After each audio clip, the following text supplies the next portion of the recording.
Hello everyone. Welcome to Midnight Story Channel. I'm here to help you today. I know many of you listen to these stories to help you drift off to sleep, and I'm honored to be part of your journey. Before we begin, don't forget to like this video and subscribe to the channel. Also, where are you from and what time are you watching now? Take a deep breath, get comfortable, and allow yourself to relax. Your story is about to begin. Story 1. The thumping bass vibrated through my very bones, yet it couldn't silence the shriek of panic clawing its way up my throat. I was utterly, terrifyingly alone, adrift in a swirling ocean of frenzied strangers. Faces blurred into a kaleidoscopic nightmare of neon paint and shimmering glitter. How could I have vanished from their sight so swiftly, so completely? This was my baptism by fire, my very first foray into dreamscape, one of those colossal, mind-bending, 3-day music festivals that swallow entire landscapes. My friends, bless their naive hearts, had been plotting this pilgrimage for months, relentlessly chipping away at my resistance until I finally caved. "Come on, Nova," they'd chorused, their voices brimming with infectious excitement. "It'll be the adventure of a lifetime." Some adventure this was proving to be. I had only turned my head for a fleeting second, just long enough to procure a desperately needed bottle of water. The crowd, a living, breathing entity, had surged forward, swept up in the relentless, hypnotic rhythm of the headline act. And then, in a heartbeat, they were simply gone. I screamed their names, my voice a raw, desperate rasp, but it was mercilessly devoured by the monstrous roar of the music and the deafening cheers of the crowd. As the fiery sun began its agonizing descent, bleeding long, skeletal shadows across the sprawling festival grounds, a cold knot of dread began to coil and tighten in my stomach. The once exhilarating sea of humanity now felt suffocating, oppressive, closing in around me like a cage. I desperately clawed my way through the dense throng, muttering breathless excuse me's, and whispered sorries as I collided with sweaty bodies and inadvertently trampled toes. My desperate quest led me to the periphery of the main stage area, a futile hope for a clearer vantage point. The festival stretched out before me, an endless, bewildering labyrinth of billowing tents, tantalizing food stalls, and countless smaller stages. Vibrant flags danced wildly in the whimsical evening breeze, and the very air was thick, almost tangible, with the cloying scent of fried food and something else. "You look utterly lost," a voice, surprisingly gentle, materialized beside me. I whirled around, my heart still thrumming a frantic beat against my ribs, to confront a man in his early 30s. His eyes held a comforting kindness, and his smile, a beacon of reassurance. He wore a festival staff t-shirt, a sight that instantly, unbelievably, calmed my frayed nerves. I admitted, the words tumbling out, relief washing over me in a warm, unexpected wave. "I can't find my friends. We got separated in this chaos." He nodded, his understanding palpable. "That happens constantly out here," he said. "I'm Liam, by the way." "Security." "Nova," I replied, my hand trembling slightly as I shook his outstretched one. Do you think you could possibly help me find them?" "Of course." Liam's smile widened, a genuinely reassuring sight. "That's precisely what I'm here for. Why don't we head over to the Lost and Found tent? Sometimes people leave messages there for their lost companions." I trailed after Liam, profoundly grateful for his steady presence and guiding hand. He moved with an effortless confidence, expertly weaving through the pulsating throngs of people. As we walked, he peppered me with questions about my friends, their names, what they were wearing, where I'd last seen them. I answered as coherently as I could, my voice barely a whisper against the deafening roar of music blaring from colossal speakers. We passed by food stalls peddling exorbitantly priced pizza and gyros, dazzling art installations that pulsed and glowed with an otherworldly luminescence, and countless circles of people swaying to their own private, internal rhythms. Under different, saner circumstances, I might have found the entire spectacle utterly magical. Now, it simply felt overwhelmingly terrifying. "It's just up ahead," Liam announced, gesturing towards a large, somewhat nondescript tent emblazoned with a lost and found banner. But as we drew closer, an unsettling realization washed over me: something was profoundly wrong. The tent was shrouded in oppressive darkness, and there was absolutely no one around. Are you certain this is it?" I stammered, my voice laced with a fresh wave of hesitation. Liam's hand, once so reassuring, closed around my wrist. His grip, suddenly, became unnervingly tight. "Trust me," he rasped, his voice undergoing a chilling transformation, losing every trace of its earlier friendliness. "I know exactly where we're going." Alarm bells, loud and frantic, began to shriek inside my head. I desperately tried to yank my arm free, but his grip was like cold, unyielding iron. "Let go of me," I demanded, my voice a tremulous, pathetic whisper. He utterly ignored my plea, dragging me relentlessly towards the gaping maw of the dark tent. I dug my heels into the soft, yielding ground, but it offered no resistance, crumbling beneath my frantic efforts.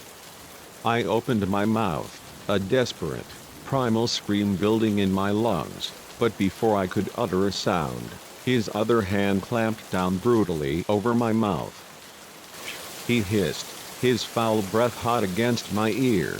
"You don't want to make a scene, do you?"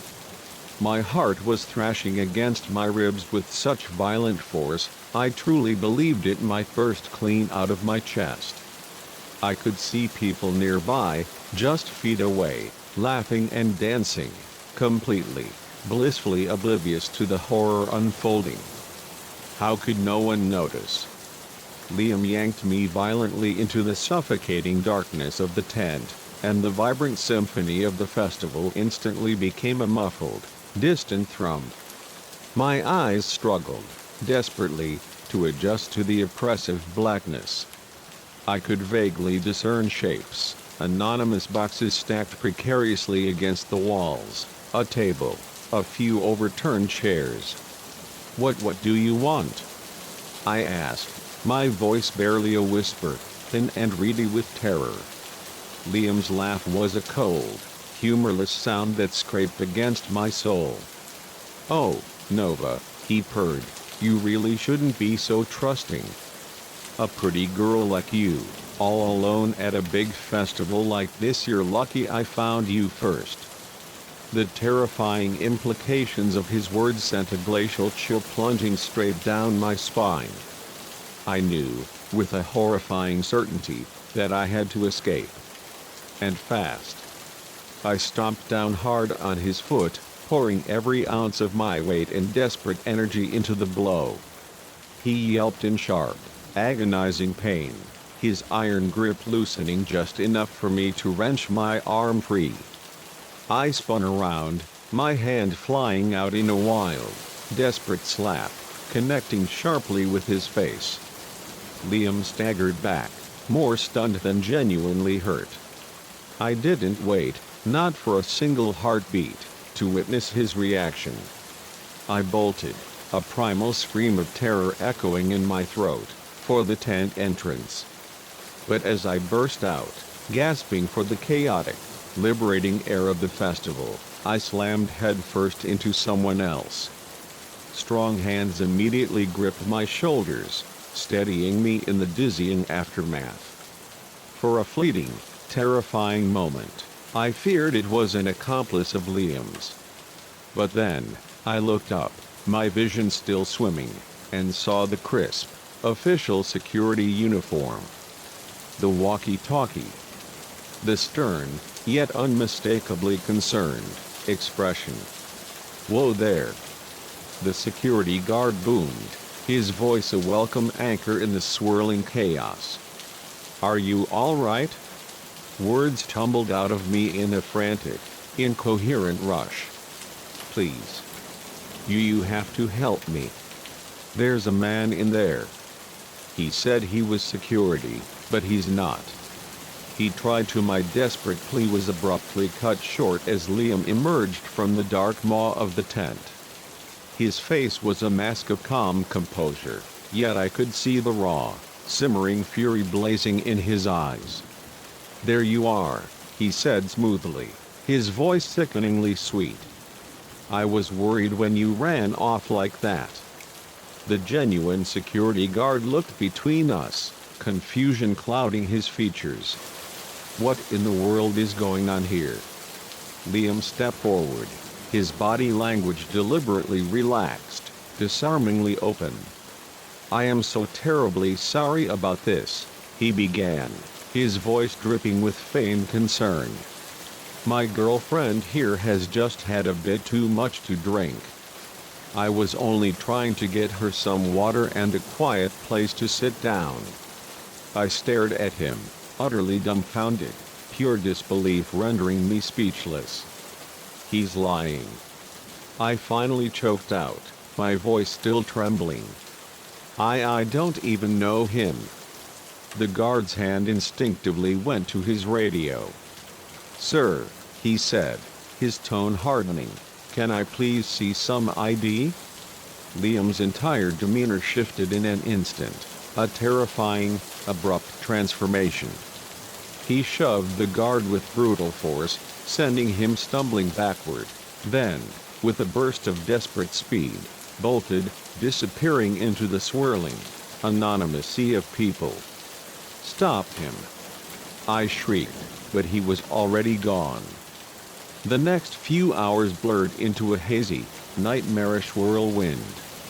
More security personnel arrived, then the police. I recounted my harrowing story, describing Liam and the terrifying ordeal, over and over again. They scoured the sprawling festival grounds, but there was absolutely no sign of him. As the suffocating grip of adrenaline finally began to release its hold, an overwhelming wave of exhaustion crashed over me. I sat, wrapped in a scratchy emergency blanket, sipping lukewarm coffee from a flimsy paper cup, the vibrant music and carefree laughter of the festival continuing around me, feeling utterly surreal after what I had just endured. "Nova." A familiar, beloved voice sliced through the haze, and I looked up to see my friends, their faces etched with profound worry, pushing desperately through the teeming crowd. "Oh my God! We've been looking everywhere for you." As they engulfed me in a fierce, collective hug, the dam holding back my pent-up emotions finally, irrevocably, shattered. I sobbed, raw, guttural sobs, into their comforting shoulders, a torrential downpour of relief, lingering fear, and the last vestiges of adrenaline all pouring out at once. Later, huddled together in the relative sanctuary of our tent, I recounted every terrifying detail of what had transpired.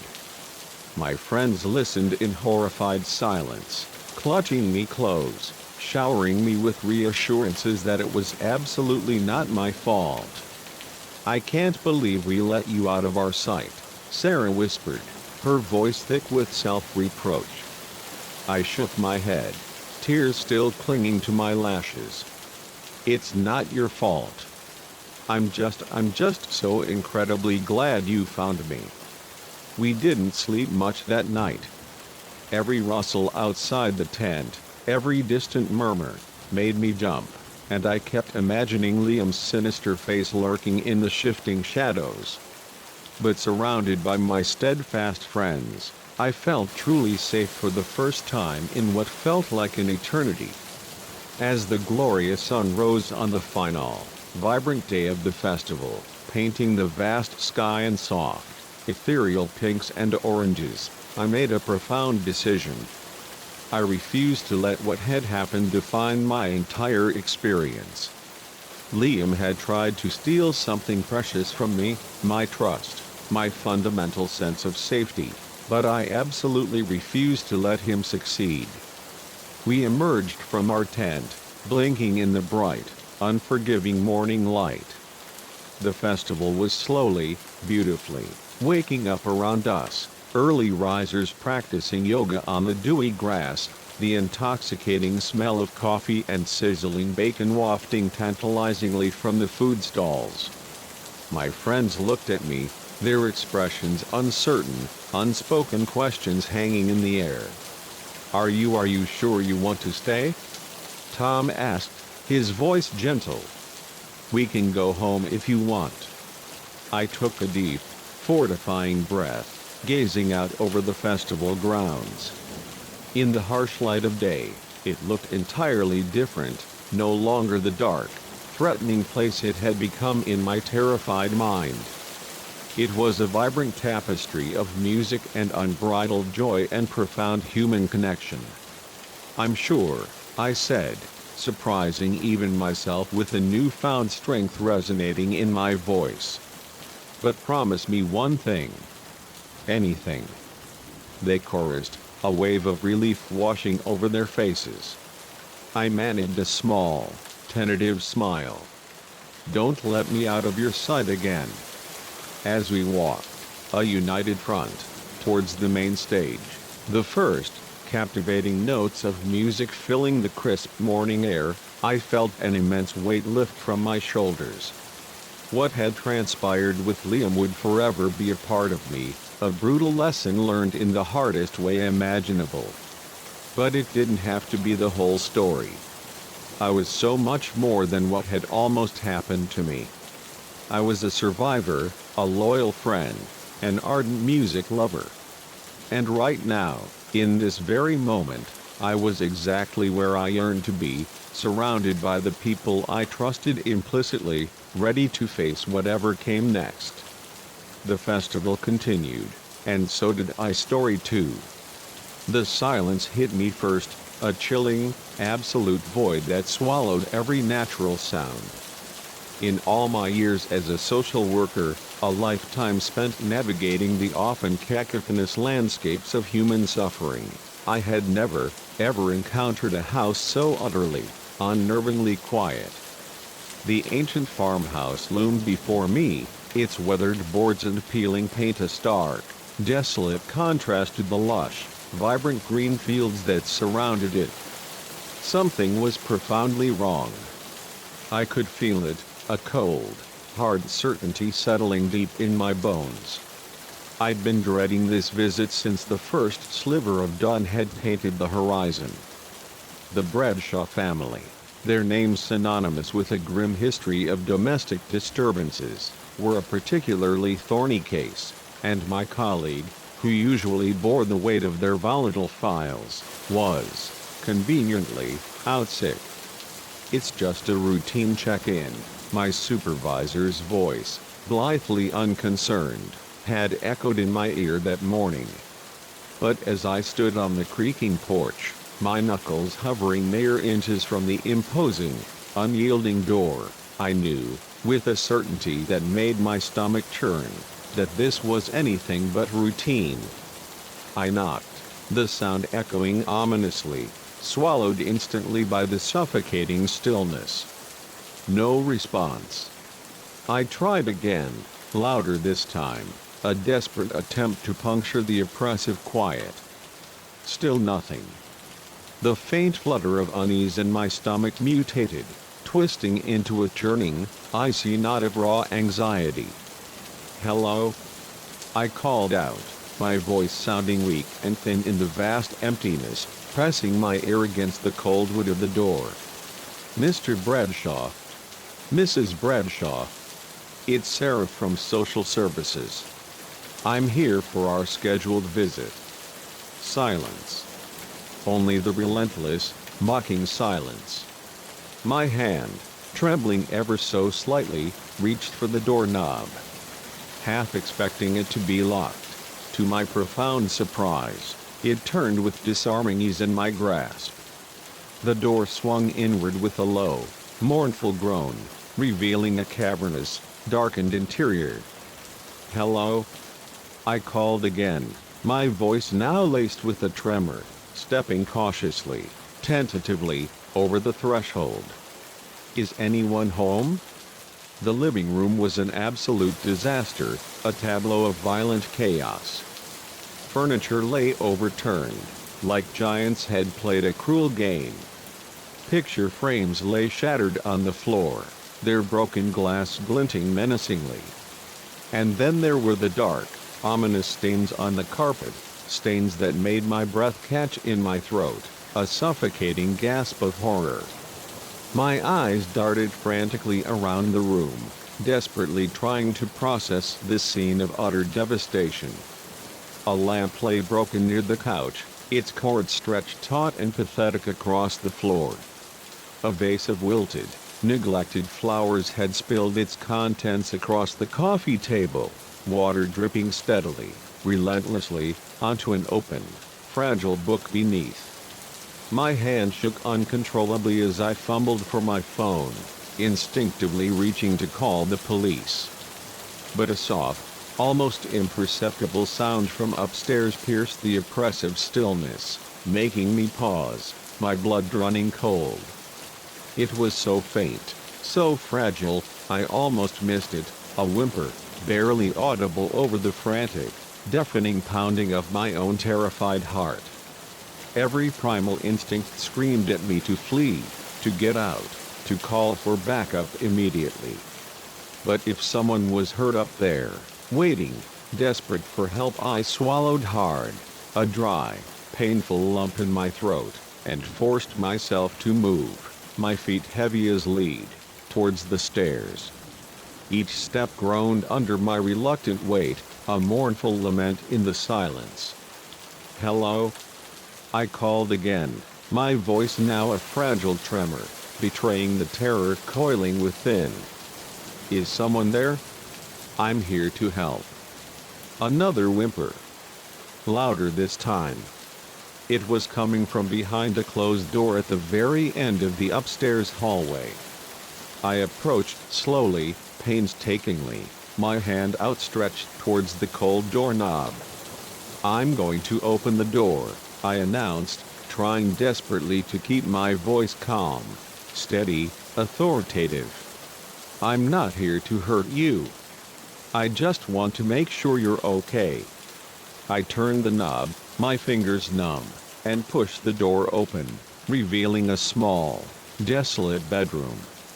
At first glance, it appeared chillingly empty. But then I saw her, a tiny, fragile girl, no more than 7 or 8 years old, huddled desperately in the corner, concealed behind a bulky dresser. Her eyes, wide with unadulterated terror, were fixed on me, and her small body trembled uncontrollably. "Hey there," I said softly, crouching down to her level, trying to make myself seem less imposing. "I'm Sarah. What's your name?" She didn't respond, just stared at me with those huge, frightened, haunted eyes. "It's okay," I continued, maintaining my distance, careful not to overwhelm her further. "I'm here to help. Can you tell me what happened?" For a long, agonizing moment, she remained utterly silent, a tiny, frozen statue of fear. Then, in a voice barely above the whisper, so faint it was almost swallowed by the silence, she said, "They took them." A visceral chill, colder than any winter wind, ran straight down my spine. "Who took who, sweetheart?" I asked, my voice as gentle as I could make it. "The bad men," she replied. her lower lip trembling uncontrollably. They took Mommy and Daddy. My mind raced, grappling with the horrifying implications. Kidnapping? Home invasion? What unspeakable horror had unfolded within these walls? When did this happen? I asked, struggling to keep my voice calm, despite the icy tendrils of panic beginning to coil and tighten in my chest. Last night, she said. I hid in the closet like Daddy told me to. I heard yelling, and then it got quiet. I nodded, my heart aching with the profound, searing pain for this tiny, traumatized girl who had witnessed God knows what. You did the right thing, staying hidden, I assured her, my voice thick with emotion. Can you come out now? I promise I'll keep you safe. She hesitated for a moment, her eyes still wide with apprehension, then slowly, tentatively, crawled out from behind the dresser. I noticed she was clutching something tightly to her chest, a worn, beloved stuffed rabbit. That's a nice bunny, I said, trying desperately to inject some normalcy, some lightness, into the suffocating atmosphere. Does he have a name? Mr. Flopsy, she mumbled, hugging the toy even tighter, as if it were her only anchor to reality.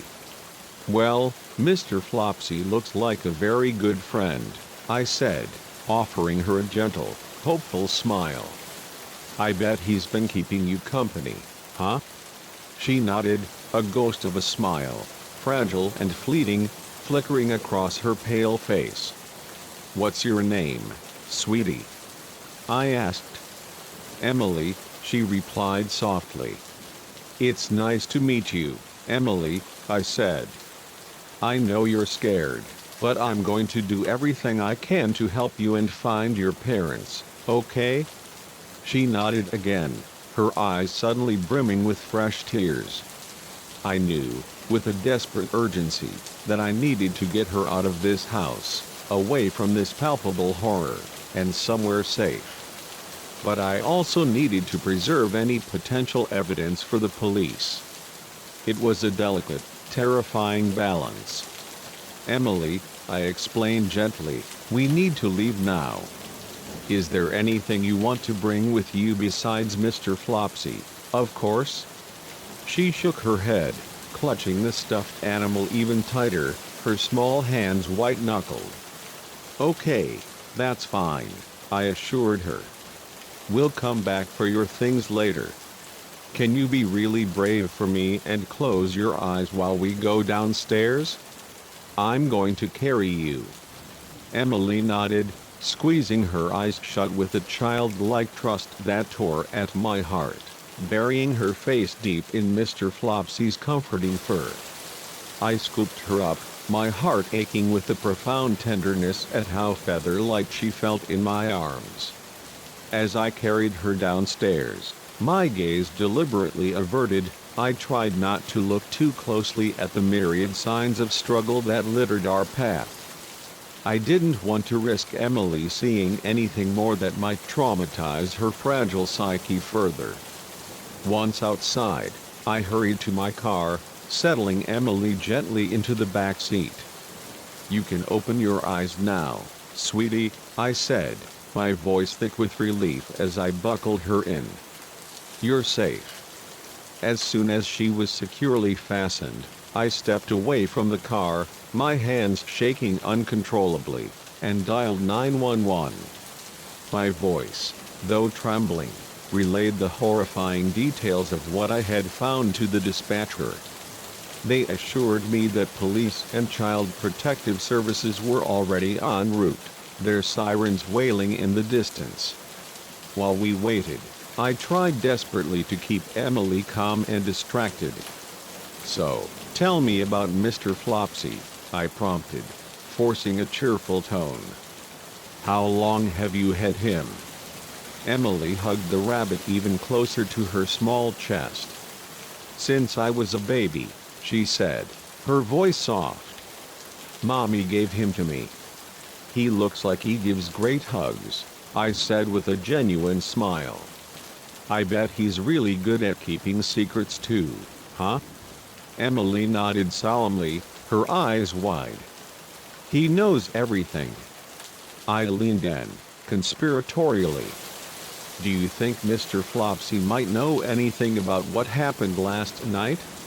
Emily's eyes widened even further, and she looked down at the stuffed animal, as if consulting it. For a moment, a terrifying moment, I thought she might retreat back into her shell, might shut down again. But then, she spoke, her voice a fragile whisper. Mr. Flopsy says the bad men came because of Daddy's special books. The ones in the basement that I'm not supposed to know about. My mind raced, a whirlwind of horrifying possibilities. Special books? In the basement? What unspeakable depths had Mr. Bradshaw sunk to? Before I could ask any more questions, the wail of sirens grew louder, closer, piercing the still air. Emily tensed at the sound, her small body stiffening. It's okay, I reassured her quickly, my voice gentle. Those are the good guys, coming to help us. As the police cars pulled up, their flashing lights painting the landscape in a macabre ballet of red and blue, followed closely by a CPS vehicle, I gave Emily's hand a gentle, comforting squeeze. I need to talk to these people for a bit, I explained, but I promise I'll be right back, okay? She nodded, her grip on Mr. Flopsy tightening, her only anchor. The next few hours were a whirlwind of frantic activity. I gave my statement to the police, my voice a dull monotone as I recounted the horrors I'd found. I watched as they cordoned off the house with stark yellow crime scene tape and began their painstaking investigation. I worked tirelessly with CPS to find a safe, temporary placement for Emily. Through it all, I couldn't shake the chilling feeling that we had only scratched the surface of whatever dark, twisted secret lurked beneath the facade of the Bradshaw family. As the sun began its final descent, casting long, mournful shadows across the now ominous farmhouse, I found myself standing next to Detective Ramirez, the lead investigator on the case. What do you think happened here? I asked, keeping my voice low, a hushed whisper, so Emily wouldn't overhear from where she sat, a tiny, lost figure, in the CPS car. Ramirez shook his head, his expression grim, burdened by the horrors he'd witnessed. Hard to say for sure, he murmured, but it doesn't look good. Signs of a struggle, blood spatter consistent with at least one gunshot wound. And then there's what we found in the basement. I raised an eyebrow, a cold premonition tightening my gut. The special books Emily mentioned? Yeah, Ramirez sighed, his voice heavy with weary resignation. Looks like Mr. Bradshaw was involved in some pretty serious money laundering. We found ledgers, offshore account numbers, the works. He paused, running a tired hand over his face. My guess? He got in over his head with some very dangerous people. I glanced back at Emily, my heart heavy with a profound, crushing sadness. Her entire fragile world had been shattered in a single, brutal night. And for what? Greed? Poor, desperate choices. What happens now? I asked, my voice barely a whisper. We'll keep searching for the parents, but Ramirez trailed off, his implication chillingly clear, unspoken but understood. As for the girl, she'll be placed in emergency foster care for now. We'll need to question her further, but given what she's been through, we'll have to tread very carefully. I nodded, understanding the delicate, agonizing balance between seeking justice and protecting a deeply traumatized child. As I watched Emily being driven away, a tiny, vulnerable figure, Mr. Flopsy clutched tightly to her chest. I couldn't help but think about all the other families out there, teetering precariously on the edge of disaster. How many other Emilys were out there, just one bad decision away from having their lives irrevocably torn apart? I climbed into my own car, my hands gripping the steering wheel so tightly my knuckles turned white. This job, this endless, soul-crushing job, never got easier. It never stopped breaking my heart. But as long as there were children like Emily who needed help, who were lost in the shadows of adult horrors, I knew I'd keep showing up, keep fighting for them, with every fiber of my being. As I drove away from the desolate farmhouse, leaving behind the flashing, accusatory lights and the stark yellow crime scene tape, I made a silent, solemn promise to Emily. I would see this through, no matter where it led. She deserved answers, she deserved justice, and she deserved a chance at healing. The road ahead was long and agonizingly uncertain, but I was determined to walk it with her, one painful, resolute step at a time. Story 3. The cutting beams of my headlights sliced through the oppressive darkness like twin beacons of fragile hope, starkly illuminating a solitary, desolate figure on the roadside. My parents, their voices echoing with years of ingrained wisdom, had always hammered home the cardinal rule: never pick up hitchhikers. Yet, something in this man, his utterly defeated posture, the way he squinted, a mere shadow against the blinding glare of my high beams, compelled me to slow down. Little did I, Elias Thorne, know that this single, seemingly innocuous act of kindness was about to plunge me headfirst into the most terrifying, heart-stopping night of my entire existence. I'd been driving for what felt like an eternity, the soul-numbing monotony of the endless highway broken only by the occasional, frustrating flicker of my ancient radio as it valiantly struggled to latch onto a signal. The glowing clock on my dashboard mockingly declared 2:17 a.m., and the crushing weight of profound fatigue pressed down relentlessly on my heavy eyelids. Perhaps that's precisely why I did it.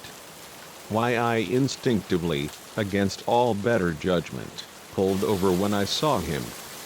Perhaps I deluded myself into believing that having someone, anyone, to talk to would serve as a desperate anchor, a lifeline to keep me awake.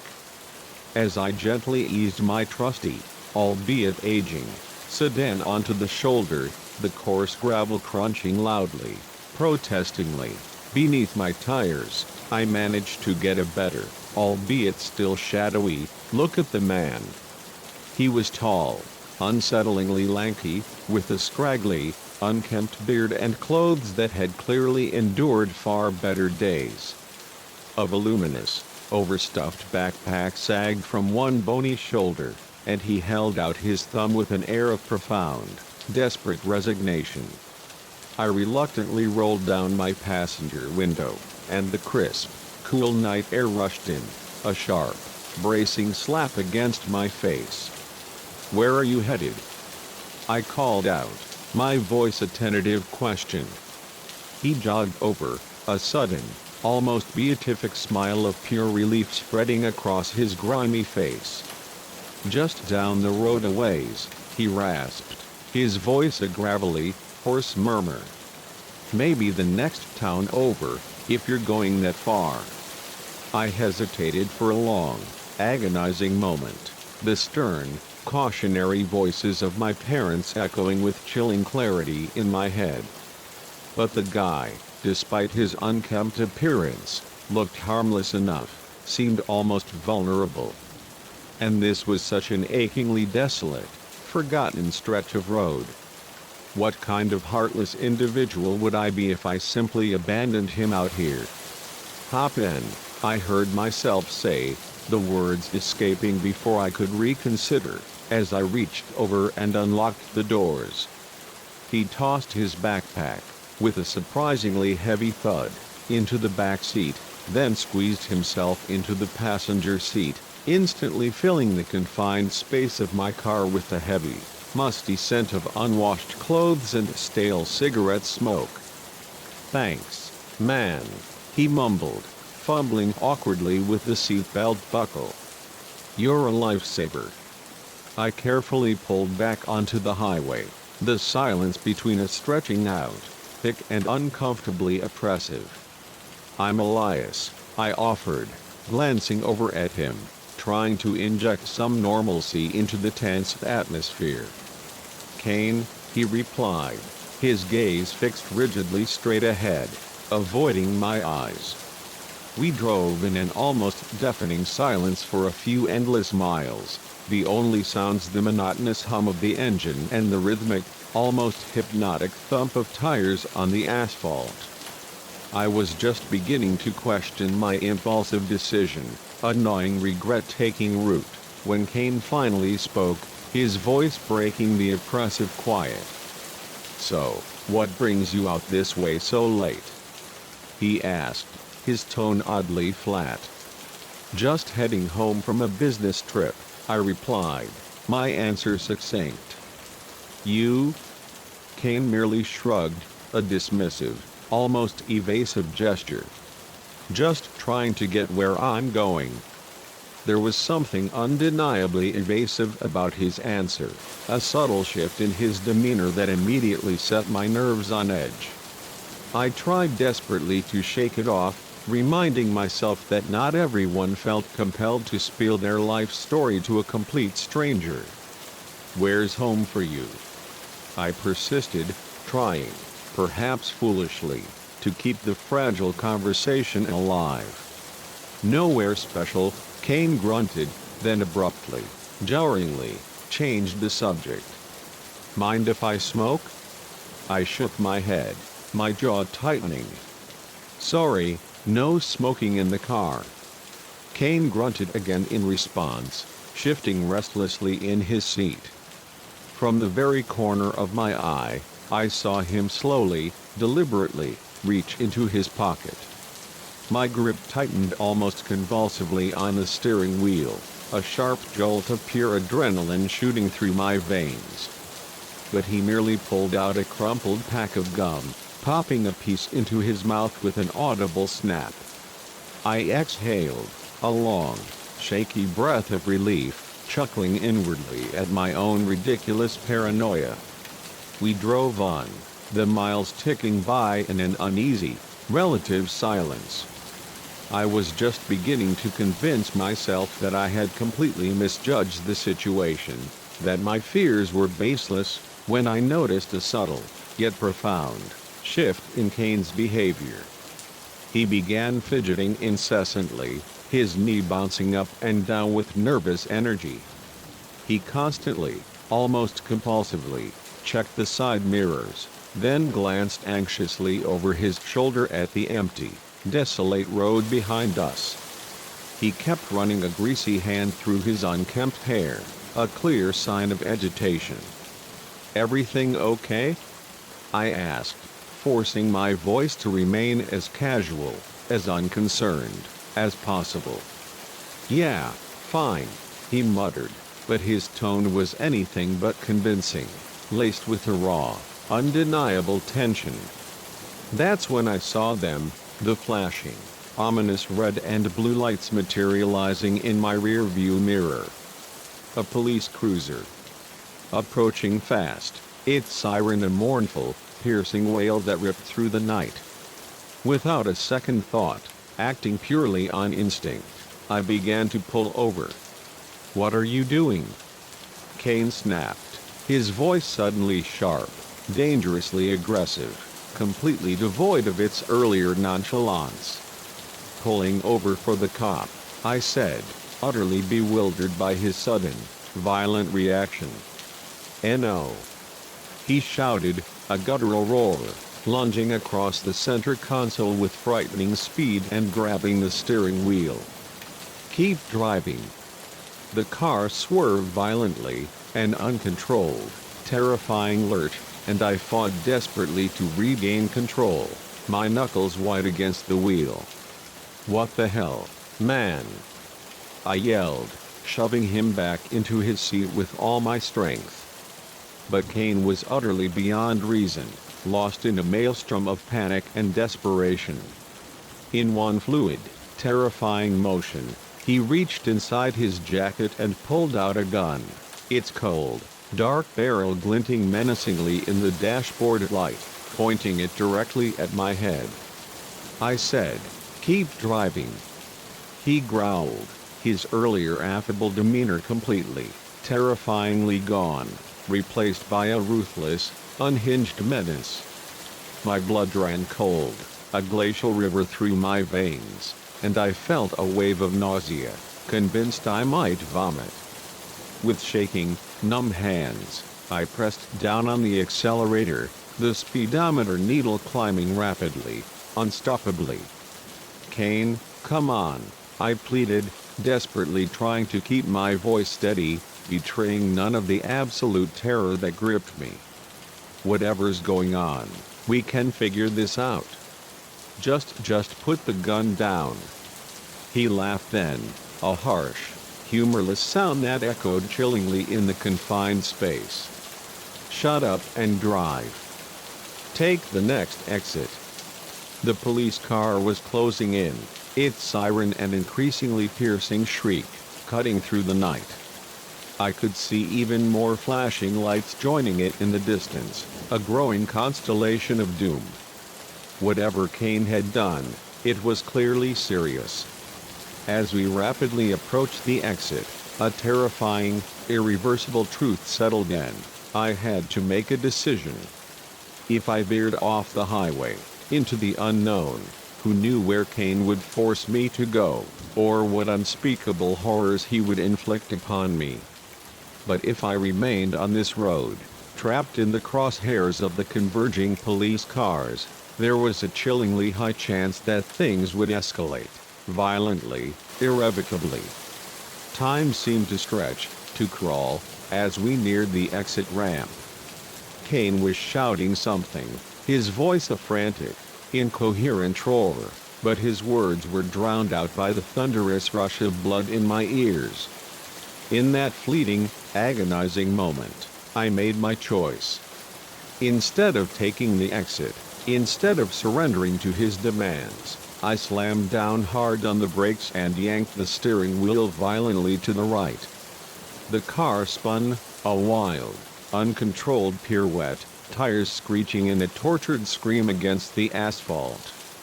Kane was thrown brutally against the door, the gun flying from his grasp, clattering uselessly to the floor. We came to a jarring, sickening stop, perpendicular to the highway, my heart pounding so ferociously I truly believed it might explode from my chest.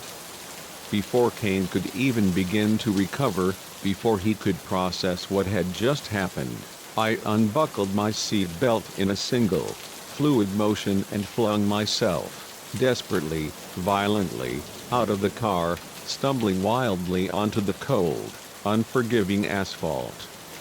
"Help!" I screamed, my voice raw and hoarse, waving my arms frantically at the rapidly approaching police cars. "He has a gun." Everything after that was a blur, a chaotic maelstrom of flashing, disorienting lights, sharp, shouted commands, and the cold, unyielding metal of handcuffs as the police, with ruthless efficiency, secured both Kane and me. It wasn't until I was sitting, shivering uncontrollably, in the back of a police car, a rough, scratchy shock blanket draped over my shoulders, that the horrifying reality of what had just happened truly began to sink in. As it turned out, Kane was a phantom, wanted for a brutal string of armed robberies spanning 3 states. He'd been hitchhiking, a desperate ghost, weaving his way across the country, callously using unsuspecting drivers like me to evade the relentless pursuit of the law. If I hadn't made that split-second, gut-wrenching decision to stop the car, to fight back, who knows where I might have ended up. The police questioned me for what felt like an eternity, for hours, painstakingly going over every excruciating detail of my encounter with Kane. By the time they were finally finished, the sun was meekly peeking over the horizon, painting the vast sky in soft, ethereal pinks and oranges.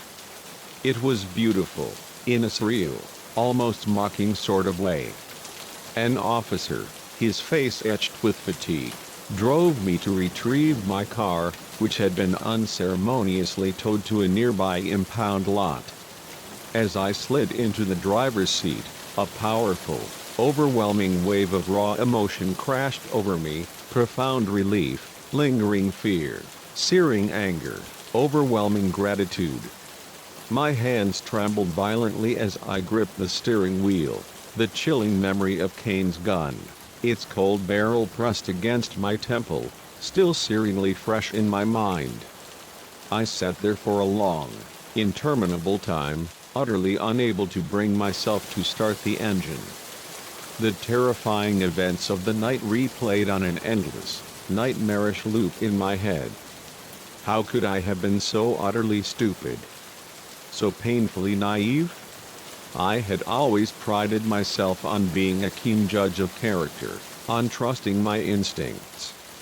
But in one brutal night, all that fragile confidence had been shattered into a million irreparable pieces. Finally, with a Herculean effort, I took a deep, shuddering breath and turned the key. The engine rumbled to life, a surprisingly comforting, familiar sound in the quiet, nascent morning. As I pulled out of the impound lot, leaving the metallic stench of fear and abandoned vehicles behind, I made a silent, solemn vow to myself: no more picking up hitchhikers.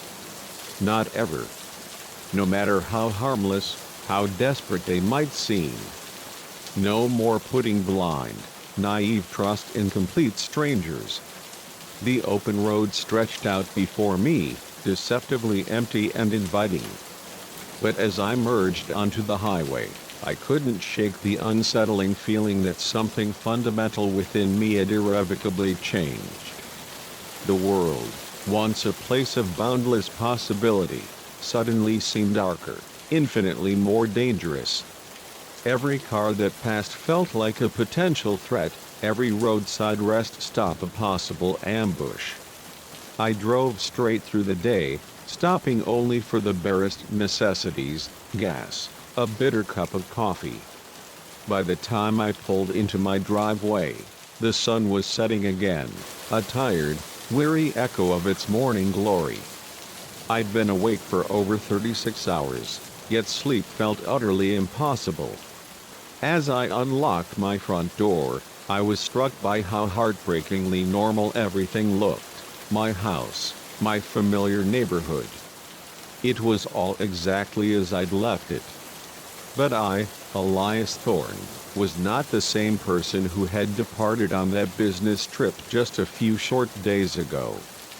That night, as I lay in my bed, staring unblinkingly at the ceiling, my mind was a relentless, churning maelstrom of questions. What had led Kane to that life of desperation and violence? What agonizing series of choices had brought him to that lonely stretch of highway, waiting, a predator in plain sight, for someone like me to come along? And what about me? How many countless times had I unknowingly, blissfully, put myself in grave danger without even realizing it? How many terrifyingly close calls had I miraculously survived, utterly unaware of the razor-thin line I'd walked? In the days and weeks that painfully followed, I found myself jumping at every shadow, flinching at every unexpected sound. I second-guessed every single interaction with strangers, my trust shattered. The world had always been a dangerous place. I knew that, intellectually. But now, the danger felt immediate, palpable, terrifyingly personal. Slowly, painstakingly, though, I began to heal. I sought help, pouring out my terror to a therapist. I installed a cutting-edge security system in my house. I even enrolled in a self-defense class, learning to reclaim a sense of agency, of power. Little by little, I painstakingly reclaimed my fragile sense of safety, my hesitant trust in the world. But I never, ever forgot that night on the highway.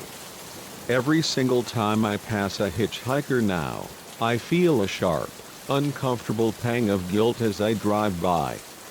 But then, I remember Kane's gun, its cold, menacing presence. I remember the paralyzing terror in those agonizing moments when I truly believed I might die. And I pressed down, firmly, on the accelerator. Some lessons, I've learned, are worth the profound pain they inflict. And some acts of kindness, as I discovered that night, are better, far better, left undone. Story 4. The very first tremor, the undeniable signal that something was profoundly, terrifyingly amiss, was the smell. A sharp, acrid chemical odor, utterly alien and violently out of place in my Aunt Linda's quaint, idyllic country neighborhood. But by the time my mind, sluggish with the city's exhaust and my own naive optimism, finally registered its sinister meaning, I was already irrevocably, dangerously too deep.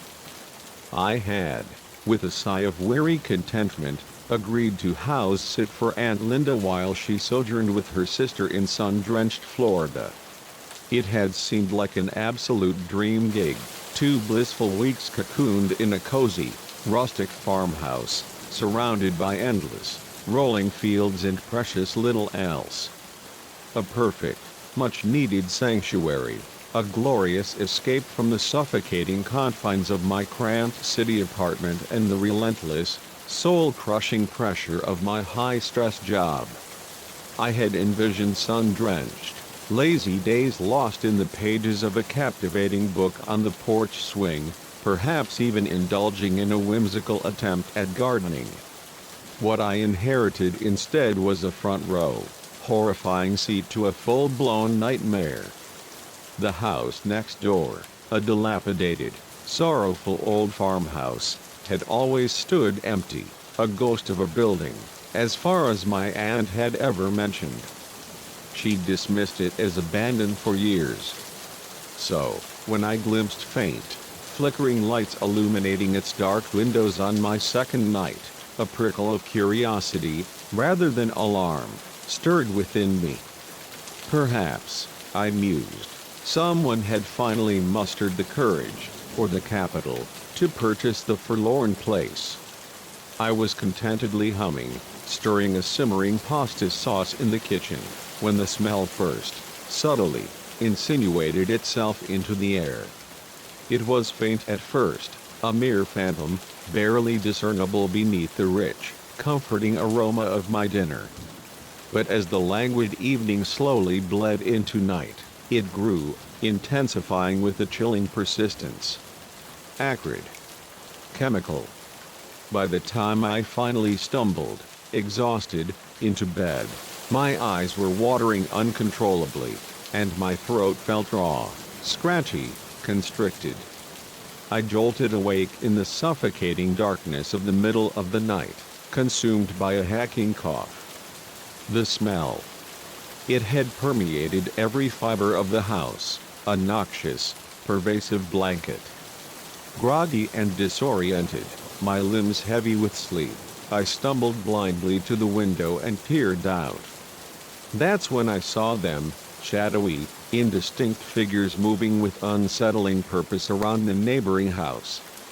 They were carrying large, bulky containers and boxes, their movements furtive and clandestine. My heart, a panicked bird, began to thrash wildly against my ribs. This wasn't some new, eccentric neighbor indulging in late-night renovations. This was something else entirely. Something sinister. I instinctively reached for my phone, my fingers fumbling, poised to dial the police. But then, a moment of paralyzing hesitation. What if I was overreacting? What if there was some perfectly innocent, harmless explanation I hadn't even considered? The last thing I wanted was to ignite a needless panic, to cause a sensational scene in my aunt's utterly quiet, unassuming neighborhood. So, instead, I watched and waited. The following day, I tried desperately to cling to the comforting normalcy of my routine, but an insistent, gnawing feeling of unease had firmly taken root within me. The smell, though fainter now, still lingered, a persistent, insidious presence. And the activity next door continued, a disturbing rhythm of cars, always with tinted windows, always with out-of-state plates coming and going. I found myself drawn, almost compulsively, to the porch, meticulously pretending to be engrossed in a book while my gaze, sharp and unwavering, remained fixed on the house next door. That's how I began to discern the chilling, precise pattern. Every few hours, a different car would pull up. Someone would emerge, vanish inside for precisely 15 minutes, and then reappear, clutching a small, illicit package. The horrifying truth hit me, a sickening, visceral punch to the gut, all at once. The pervasive chemical smell. The clandestine late-night activity. The steady, unnerving stream of hurried visitors. They were cooking meth. Right next door to my aunt's quiet, unsuspecting home. My first, desperate instinct was to grab my bags, to flee, to call Aunt Linda and recount the terrifying reality, then get the hell out of there, as far and as fast as humanly possible. But something, a potent mix of defiance and a perverse curiosity, held me captive. Perhaps it was the sheer audacity of drug dealers brazenly setting up shop in this peaceful, untouched neighborhood. Perhaps it was a genuine, searing concern for my aunt's safety when she inevitably returned. Or perhaps, just perhaps, it was that morbid, irresistible pull of the unknown. Whatever the insidious reason, I made a chilling decision: I would stay. I would gather more information. I began meticulously taking notes, precise times of arrivals and departures, detailed descriptions of the cars and the shadowy figures who drove them. I even, in a moment of reckless courage, attempted to snap a few discreet photos with my phone, though they blurred into frustrating, indistinct smudges. 3 days into my amateur, self-appointed surveillance, the situation took a terrifying, abrupt turn. I was innocently out in the backyard, hanging laundry on the line, and admittedly, attempting to gain a better, more unobstructed view of the neighboring property, when a harsh, guttural shout sliced through the air. "Hey! Hey, you!" I whirled around, my heart leaping into my throat, to see a man standing menacingly at the rickety fence that divided the two properties. He was tall, powerfully muscular, with intricate tattoos snaking like dark vines up his brawny arms, and a look in his eyes that sent a glacial river of fear straight through my veins. "Can I help you?" I called back, striving desperately to keep my voice steady, to project an illusion of calm. He vaulted over the fence with an alarming, predatory agility for his size. As he approached, I could distinctly smell the acrid tang of cigarette smoke, mingling with something sharp and chemical, clinging heavily to his clothes. "You've been watching us," he snarled, his voice a low, dangerous growl. It wasn't a question. I felt my heart hammering, a frantic drum solo, against my chest. I don't know what you're talking about," I lied, my voice a thin, reedy thread. "I'm just here taking care of my aunt's place." He smirked, a cruel, knowing twist of his lips, clearly not buying my flimsy excuse. "Yeah, And I suppose you always spend hours sitting on the porch staring at an empty house, huh? I opened my mouth to offer some pathetic, desperate response, but no words, no coherent thoughts, emerged. He took another deliberate step closer, and I instinctively recoiled, backing away, a hunted animal. "Listen closely," he said, his voice dropping to a low, menacing whisper that coiled around me like a viper. "Whatever you think you know, whatever you think you've seen, forget it. We're not here. You didn't see anything. Understand?" I nodded mutely, too utterly terrified to speak, to even breathe. "Good," he said, a chilling finality in his tone. "Because if I find out you've been talking to anyone, cops, neighbors, anyone, well," he allowed the unspoken, terrifying threat to hang, thick and heavy, in the oppressive air, unfinished but crystal clear. With that, he turned, his movements fluid and predatory, and walked away, hopping back over the fence with disturbing ease. I stood there, rooted to the spot, the forgotten laundry still clutched tightly in my numb hands, for what felt like an agonizing eternity. That night, sleep was an impossible luxury. I sat hunched by the window, a desperate sentinel, watching the house next door, jumping at every single sound, every rustle, every creak.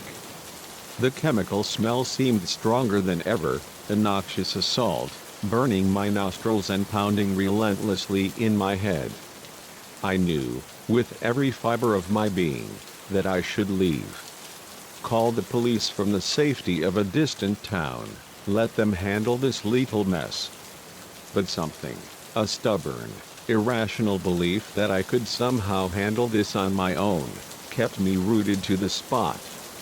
The next day passed in a hazy, agonizing blur of crippling anxiety and raw adrenaline. I mechanically went through the motions of my daily routine, all while maintaining a wary, hyper-vigilant eye on the house next door. The relentless stream of cars continued, each visitor adhering to their precise, unnerving 15-minute schedule before disappearing with their small, illicit package. As the suffocating darkness of night began to fall again, I made a desperate, terrifying decision. I couldn't just sit back and do nothing. I needed concrete evidence. Something undeniable I could present to the police. And I knew precisely where to find it. Waiting until well after midnight, when the world outside was cloaked in a velvet shroud of deepest darkness, I crept stealthily out of the house. The night was eerily, unnaturally quiet, broken only by the rhythmic chirping of unseen crickets and the distant, mournful hoot of an owl. I made my way, a ghost in the shadows, across the yard, my heart pounding so loudly in my ears I was convinced anyone, anything, would hear it. The old farmhouse loomed before me, a terrifying, silent monolith, dark and forbidding. I circled around to the back, where I had, earlier, noticed a partially open window, a tantalizing weakness in its grim facade. Taking a deep, fortifying breath, I hoisted myself up, my muscles screaming in protest, and squeezed through the narrow opening. The smell hit me then, a physical, nauseating force that slammed into me with violent intensity. My eyes instantly watered, burning, and my throat felt raw, constricted. I frantically pulled my shirt up over my nose, a futile attempt to filter the toxic air, but it offered precious little relief. I found myself in what must have once been a quaint country kitchen, now transformed into a macabre, makeshift laboratory. Beakers, hot plates, and countless plastic containers brimming with various, volatile chemicals littered every surface. On a rickety table in the corner, I saw stacks of crisp cash, piled high, alongside menacing bags of a crystalline substance, unmistakable, undeniable, meth. With shaking, numb hands, I pulled out my phone and began frantically snapping pictures: the makeshift lab setup, the insidious drugs, the illicit money, anything, everything, that could serve as irrefutable evidence. I was so utterly consumed, so hyper-focused on meticulously documenting every incriminating detail, that I almost missed the chilling sound of a car, a low, rumbling growl, pulling up outside. Panic, a cold, suffocating wave, surged through me. I frantically darted my eyes around, desperately seeking a place to hide, but the kitchen was brutally exposed, a death trap. I could hear voices now, growing closer, harsher, more defined. In a desperate, split-second decision, I dove headfirst into a nearby closet, pulling the flimsy door shut just as the back door creaked open. Through a narrow, agonizing crack in the door, I watched, my heart hammering like a trapped bird, as two men entered the kitchen. One was the tattooed man, the ominous figure who had threatened me earlier, his face a mask of cold menace. The other was someone I hadn't seen before, older, impeccably dressed, looking utterly, jarringly out of place in this dilapidated drug den. As you can see, the tattooed man was saying, his voice a low, self-satisfied murmur, "Production is going smoothly. We should have the next batch ready by Friday." The older man nodded, his gaze sweeping around the room with an appraising, almost predatory eye. "Good, good," he intoned. "And no problems with the locals?" The tattooed man hesitated, a flicker of unease crossing his face.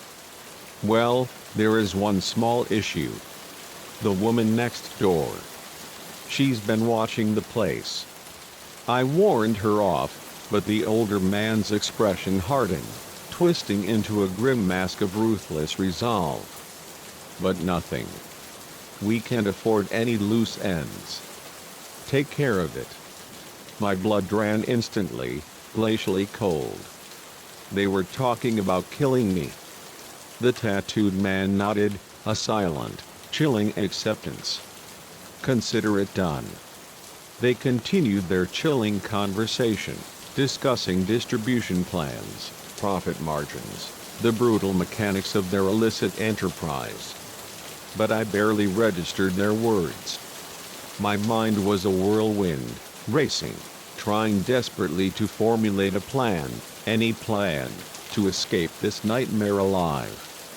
After what felt like an agonizing eternity, but was likely only minutes, the two men finally departed.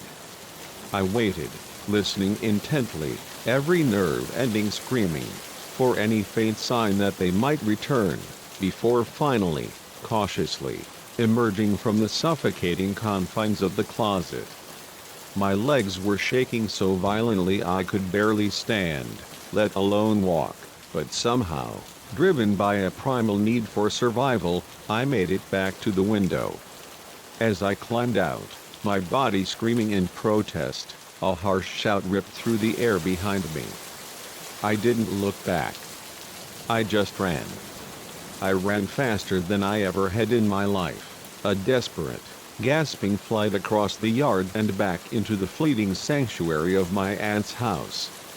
I slammed the door shut behind me, locking it with trembling, numb hands, then sank to the floor, my back pressed against the cold wood of the door.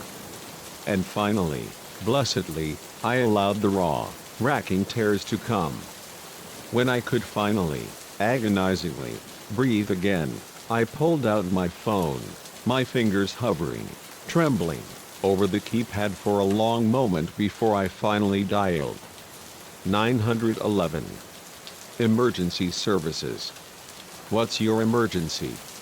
A deep, shuddering breath. I need to report a crime, I managed, my voice raw and hoarse.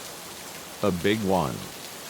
The next few hours blurred into a chaotic, disorienting haze of piercing police sirens, blinding flashing lights, and endless, relentless questions.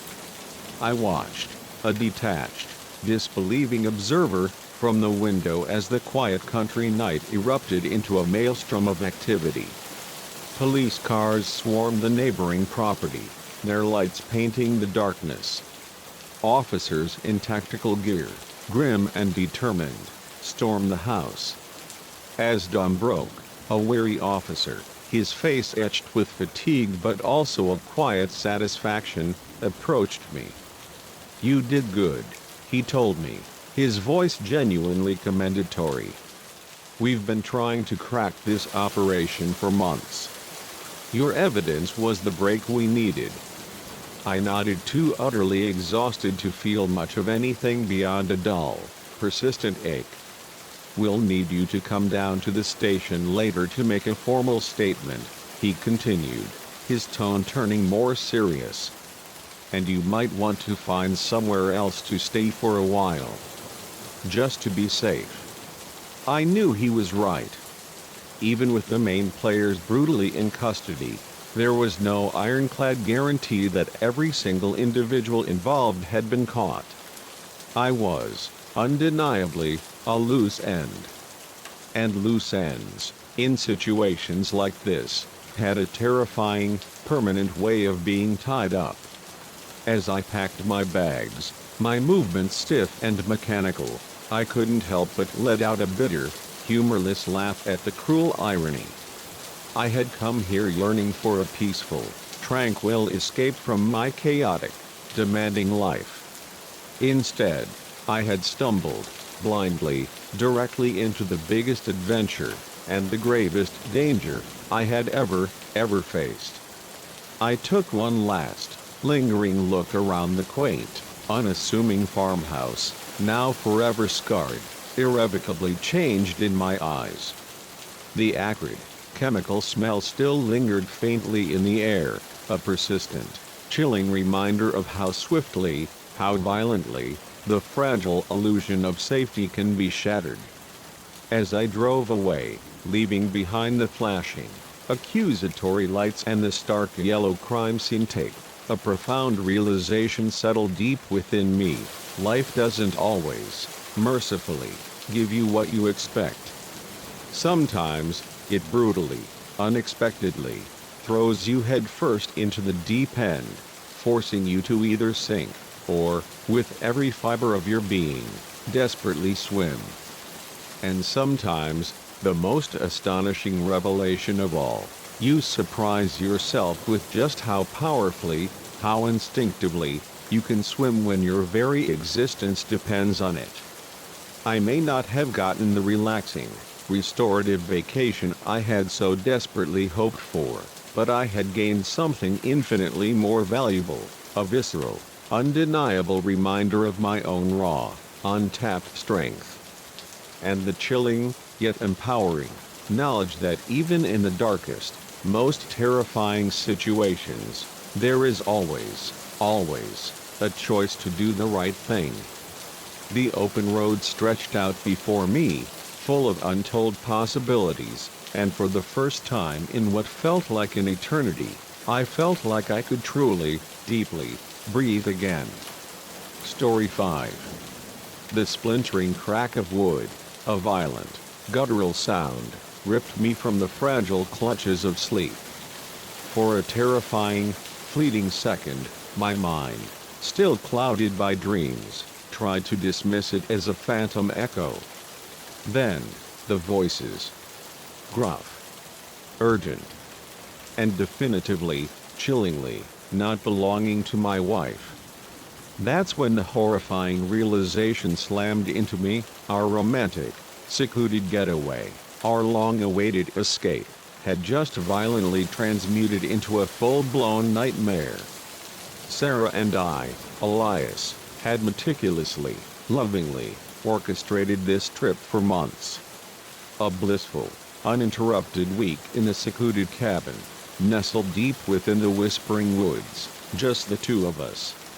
No buzzing cell phones, No intrusive internet, just a sacred chance to truly reconnect, to rediscover each other amidst the tranquil hush, far from the suffocating chaos of our demanding, relentless lives.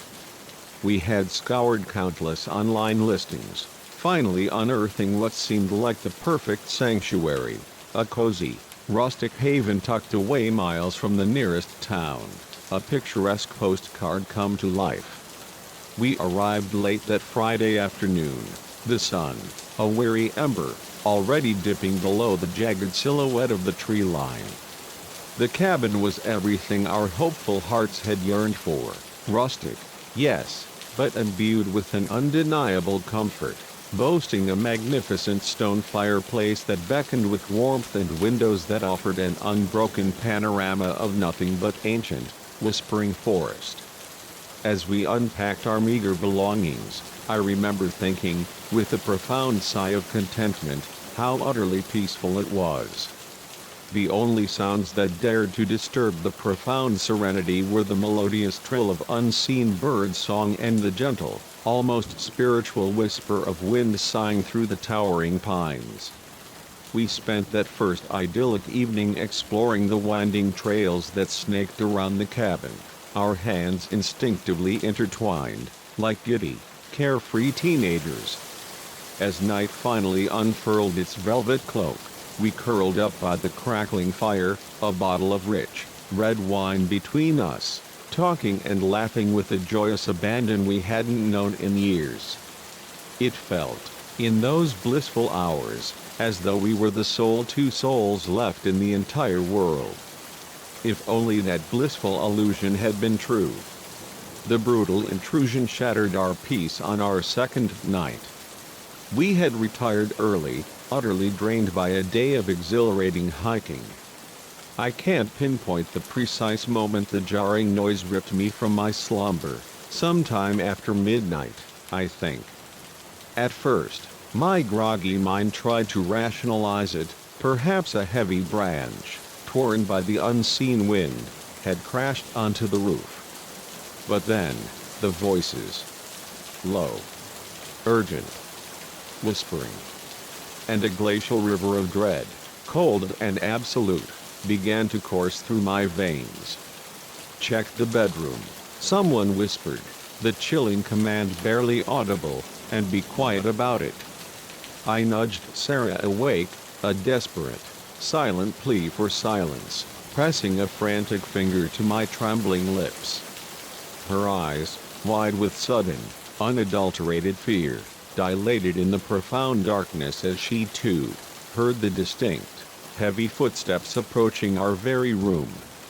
I frantically motioned for her to hide, to disappear beneath the protective shroud of the bed, then positioned myself, a terrified sentinel, directly behind the creaking door. My heart, a wild, frantic drum, pounded so ferociously against my ribs, I was utterly convinced they would hear it.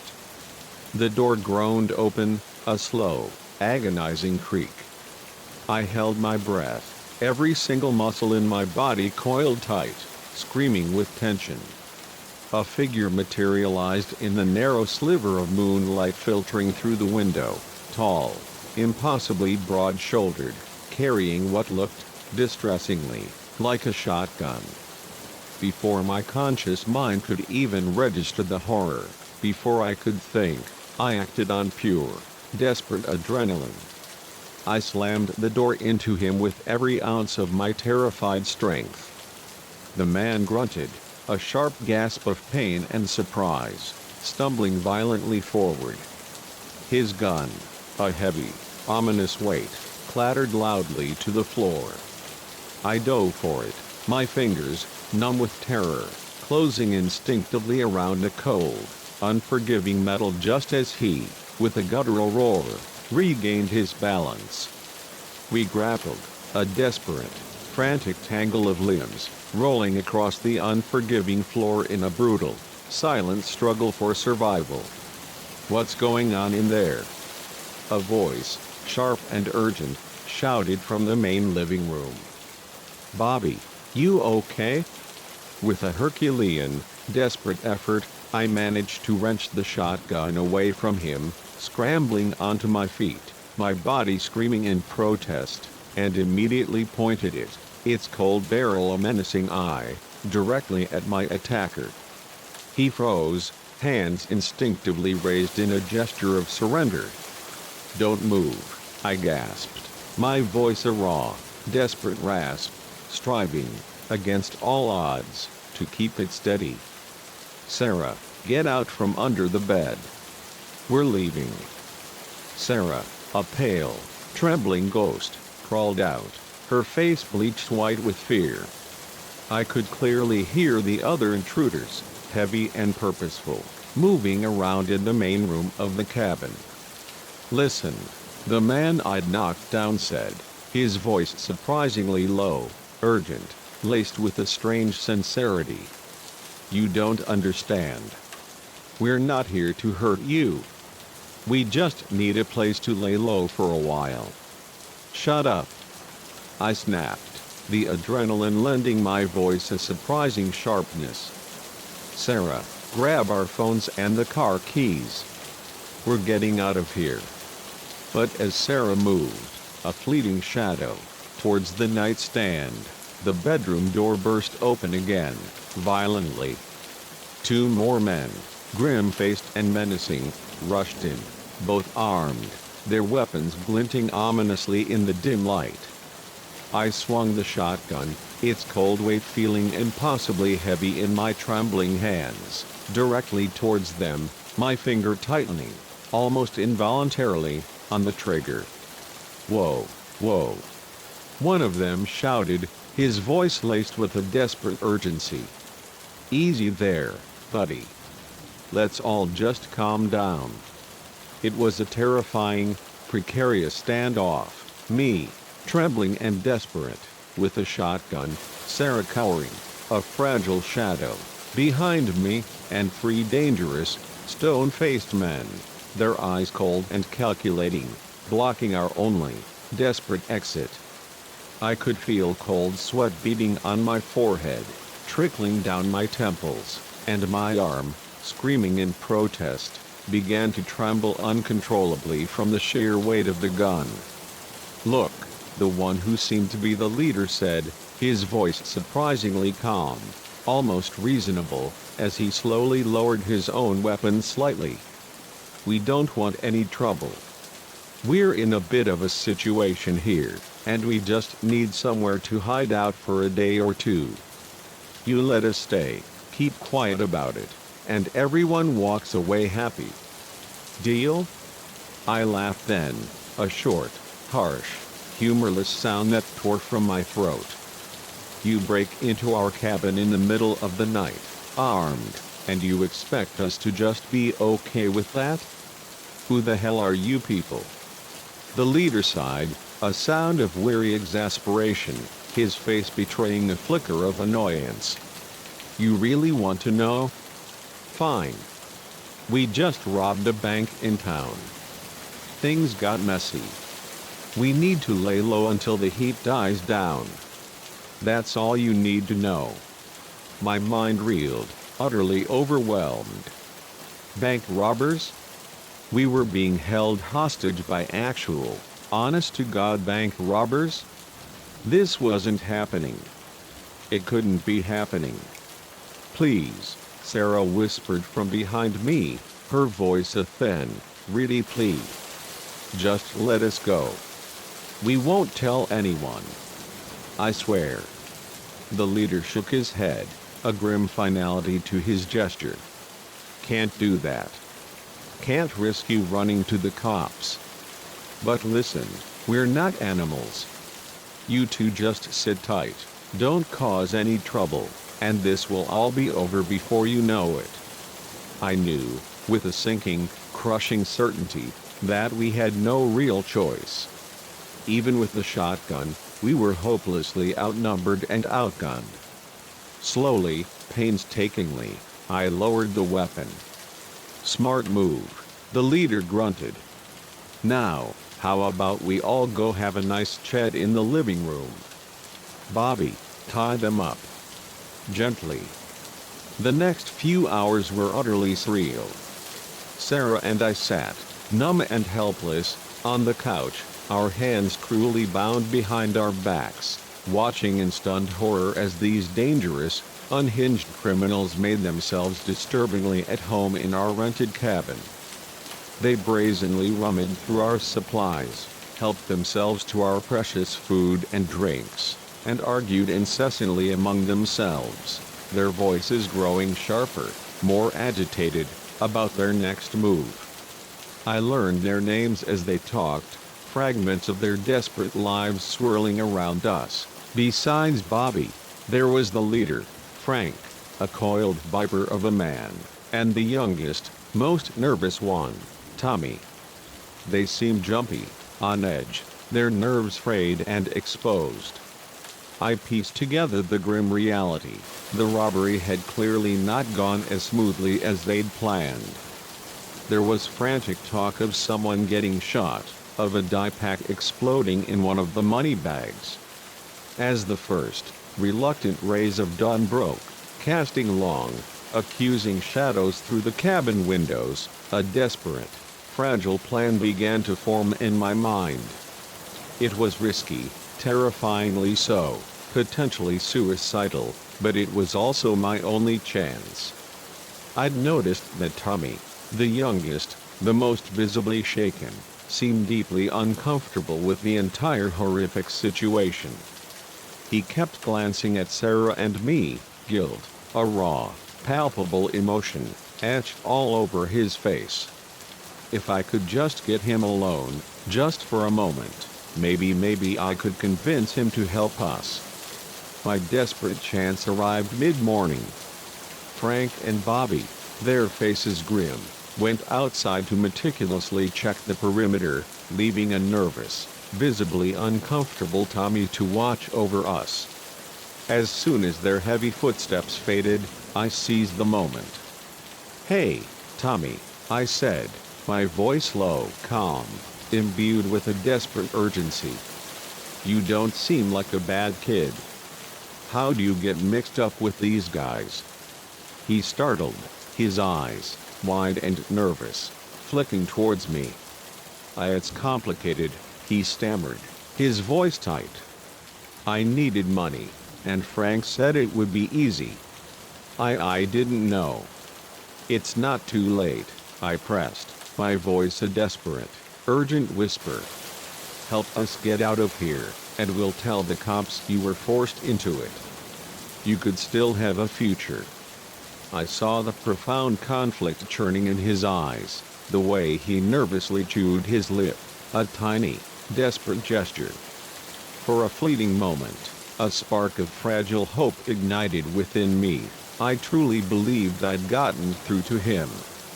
But then, the door creaked open, and Frank, his face a hard mask, walked back in. Tommy stiffened instantly, his brief moment of doubt vanishing like smoke. The day dragged on, an agonizing, endless blur. We were grudgingly allowed bathroom breaks, always under the grim, watchful eyes of our captors, given meager rations of water and some stale, crumbling crackers to eat. The robbers argued constantly, their voices rising and falling, their raw nerves fraying with each passing minute as they endlessly debated their next desperate move. I caught snatched fragments of their hushed conversation, something about a rendezvous point, a boat waiting to whisk them out of the country. As night descended once more, a thick, suffocating blanket of despair began to settle over me. Would anyone even notice we were missing? We had deliberately told our families we'd be out of touch for the entire week. By the time anyone realized something was terribly wrong, it might be too late. But then, sometime after midnight, everything changed. We heard it, simultaneously, a distant, yet undeniable, wail of police sirens. The robbers rose, their faces contorted with raw, unadulterated panic. How the hell did they find us? Frank snarled, grabbing his gun. his eyes blazing with fury. "Tommy, you little rat. Did you make a call?" Tommy shook his head frantically, his face pale with terror. "No. I swear. I didn't do anything." As they devolved into a furious, panicked argument, I caught Sarah's eye. She gave me the tiniest, almost imperceptible nod, and in that fleeting gesture, I understood. While they had been distracted earlier, completely absorbed in their desperate plans, she had, with incredible ingenuity, managed to activate the emergency SOS on her smartwatch. The cavalry. It was coming. What followed was pure, unadulterated chaos. Frank and Bobby, their faces contorted with desperation, grabbed their guns and their money, preparing for a frantic, last-ditch run for it. Tommy stood, paralyzed, a deer caught in headlights, utterly unsure of what to do. And through it all, the piercing wail of the sirens grew louder, closer, a relentless promise of salvation. In the swirling confusion, in the frantic, desperate scramble, I managed, miraculously, to work my bonds loose. As soon as my hands were free, a surge of defiant strength coursing through me, I lunged for the shotgun they had carelessly left propped against the wall. "Nobody move!" I shouted, swinging the heavy gun, its cold barrel a menacing eye, towards the startled robbers. For a heart-stopping moment, nobody breathed. The world hung suspended. Then, Frank, his face a mask of primal fury, raised his gun, aiming it directly at me. I saw his finger tighten, slowly, inexorably, on the trigger, and closed my eyes, certain, with a chilling finality, that these were my last, precious moments. The gunshot was deafening, a shattering roar in the small, confined cabin. But the searing pain I had so utterly expected, the agonizing impact, didn't come. I opened my eyes, slowly, hesitantly, to witness Frank on the ground, clutching his shoulder, a grimace of agony contorting his face. Tommy stood over him, a small, trembling pistol clutched tightly in his shaking hands. "I couldn't," Tommy whispered, his voice cracking with raw emotion. I couldn't let you kill them." The next few minutes were a blur, a whirlwind of adrenaline and release. Police swarmed the cabin, their voices a cacophony of shouted orders. Sarah and I were immediately ushered outside, wrapped in comforting blankets, our bodies meticulously checked over by paramedics. As the last vestiges of adrenaline slowly, painfully, wore off, I found myself shaking uncontrollably, a deep, bone-rattling tremor. In the days that followed, we gave countless, exhaustive statements to the police. We learned that the robbery had, indeed, gone terribly wrong. A security guard had been shot, though thankfully, not fatally. Tommy's brave testimony, alongside our own, ensured he received a lighter sentence than his monstrous companions. Sarah and I eventually went home, but nothing, absolutely nothing, simply reverted back to normal. We both flinched violently at loud noises, struggled with the suffocating grip of sleeplessness. But in a strange, profound way, the entire harrowing experience had forged an unbreakable bond between us. We had faced the unthinkable, confronted pure, unadulterated terror together, and somehow, miraculously, emerged on the other side. We never did return to that cabin. But sometimes, on quiet evenings at home, a profound stillness descends, and we'll look at each other, a shared understanding passing between us without a single word, knowing, implicitly, that we're both reliving it. Thinking about those long, terrifying hours. About how swiftly, how brutally, life can change. How thin, how terrifyingly fragile, the line is between blissful safety and immediate, visceral danger. And we'll hold each other a little tighter, a little longer, profoundly grateful for each precious moment of peace we are afforded. Because if we learned anything from those terrifying, soul-altering days, it's that you never truly know when everything might shatter, in the blink of an eye. Story 6. The sharp, brittle crunch of leaves beneath my hiking boots was the singular, dominating sound in the dense, silent forest. A symphony of solitude, until it was brutally, jarringly shattered by the sudden emergence of voices. Low, urgent whispers that resonated with a chilling dissonance, utterly out of place in this pristine, peaceful wilderness. I froze, every muscle in my body locking into rigid stillness, my heart, a frantic drum, thundering against my ribs as the horrifying realization slammed into me, I was no longer gloriously alone. And what I was about to, horrifyingly, witness would violently transmute my solitary, soul-soothing camping trip into a desperate, primal fight for survival. I, Alex Miller, had always been a creature of solitude, finding far more solace and profound company in the stoic silence of towering trees and the untamed spirit of wildlife than in the cacophonous clamor of most human beings. So, when a rare, coveted week off from the relentless grind of work finally materialized, I didn't hesitate for a single heartbeat. I meticulously packed my worn, beloved gear and instinctively steered my trusty vehicle deep into the heart of the majestic Cascade Mountains, seeking the profound peace of solo camping. I had been yearning for this pilgrimage for months, dreaming of it with an almost religious fervor, just me, my trusty tent, and miles upon miles of unspoiled, untamed nature. The first 2 days were an idyllic dream, a perfect, unblemished escape. I hiked deep into the untracked backcountry, far from the well-worn paths of civilization, establishing my humble camp in a small, secluded clearing nestled beside a babbling, silver-tongued creek.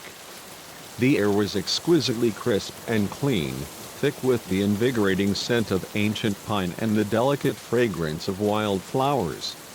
At night, I would sit in quiet reverence by my small, crackling campfire, gazing up in utter marvel at the boundless, velvet blanket of stars overhead, untouched, untainted, by the polluting glare of city lights.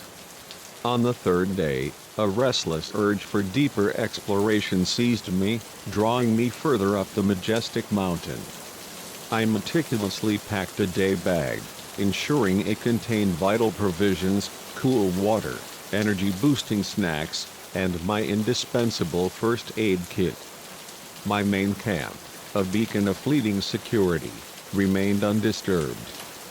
The winding trail proved challenging, a relentless ascent, but every arduous step was richly rewarded with breathtaking, panoramic views of the verdant valley stretched out far below. It was late afternoon, the sun already beginning its weary descent, when the voices, those discordant, terrifying voices, first reached me.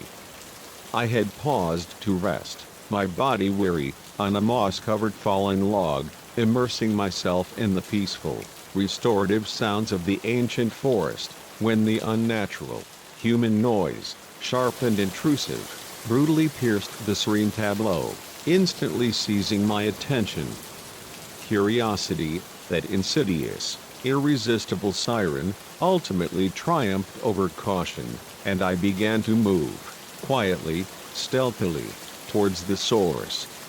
As I crept closer, my movements precise and hushed, ducking low behind ancient, gnarled trees and colossal boulders, the voices gained terrifying clarity.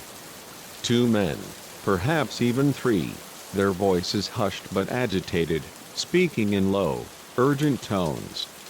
I couldn't distinguish the individual words, but the raw, palpable tension in their voices was unmistakable, a cold premonition of dread. Finally, agonizingly slowly, I reached the very edge of a small, hidden clearing. Peering cautiously around the massive, protective trunk of a grand old oak tree, I saw them, three grim, shadowy figures, all clad in dark, ominous clothing, standing menacingly around what looked, disturbingly, like a shallow, freshly dug grave. My blood ran instantly, glacially cold as I watched, utterly transfixed, as one of them, a hulking silhouette, brutally dragged a large, tar-wrapped bundle, a chillingly amorphous shape, towards the waiting, open maw of the hole. I knew, with a sickening, absolute certainty, precisely what I was witnessing, but my mind, screaming in silent protest, utterly refused to accept the horrifying reality. This couldn't be happening. Not here. Not in my peaceful, sacred forest retreat. One of the men, a tall, imposing figure with a jagged, angry scar slashed viciously across his cheek, appeared to be the undisputed leader. He barked harsh, guttural orders at the others as they grimly maneuvered the macabre bundle into the waiting grave. I couldn't tear my eyes away, couldn't avert my horrified gaze, even as every single primal instinct screamed, a desperate, deafening siren, for me to turn and flee, to run as if my life depended on it. Then, in a moment of sheer, agonizing carelessness, born of profound shock and paralyzing terror, I shifted my weight, ever so slightly. A twig snapped. A single, brittle, impossibly loud snap beneath my unsuspecting foot. The sound, sharp and accusatory, echoed deafeningly in the tense, suffocating silence. Three heads, like predatory birds, snapped instantly in my direction, their eyes like daggers. For a single, suspended heartbeat, time itself seemed to stop. Then, the scarred man, his voice a primal roar of fury, shrieked, "Get him!" And chaos, brutal and absolute, erupted. I ran. I ran like I had never, ever run before in my entire existence. Crashing violently through thick, entangled undergrowth, leaping desperately over colossal fallen trees, my lungs burning with an unbearable, fiery agony, and my heart, a frantic drum, threatening to burst clean out of my chest. I could hear them, their heavy, relentless footsteps pounding directly behind me, their angry, guttural shouts spurring me on with a horrifying urgency. I had no plan, no coherent destination in mind. My only thought, a singular, desperate obsession, was to put as much terrifying distance as humanly possible between myself and those murderous men. But they knew these ancient woods too, every twist and turn, every hidden path, and they were gaining on me, relentlessly. A gunshot. A deafening, echoing crack that reverberated through the very air, the bullet splintering bark inches from my head, a terrifying, tangible reminder of their deadly intent.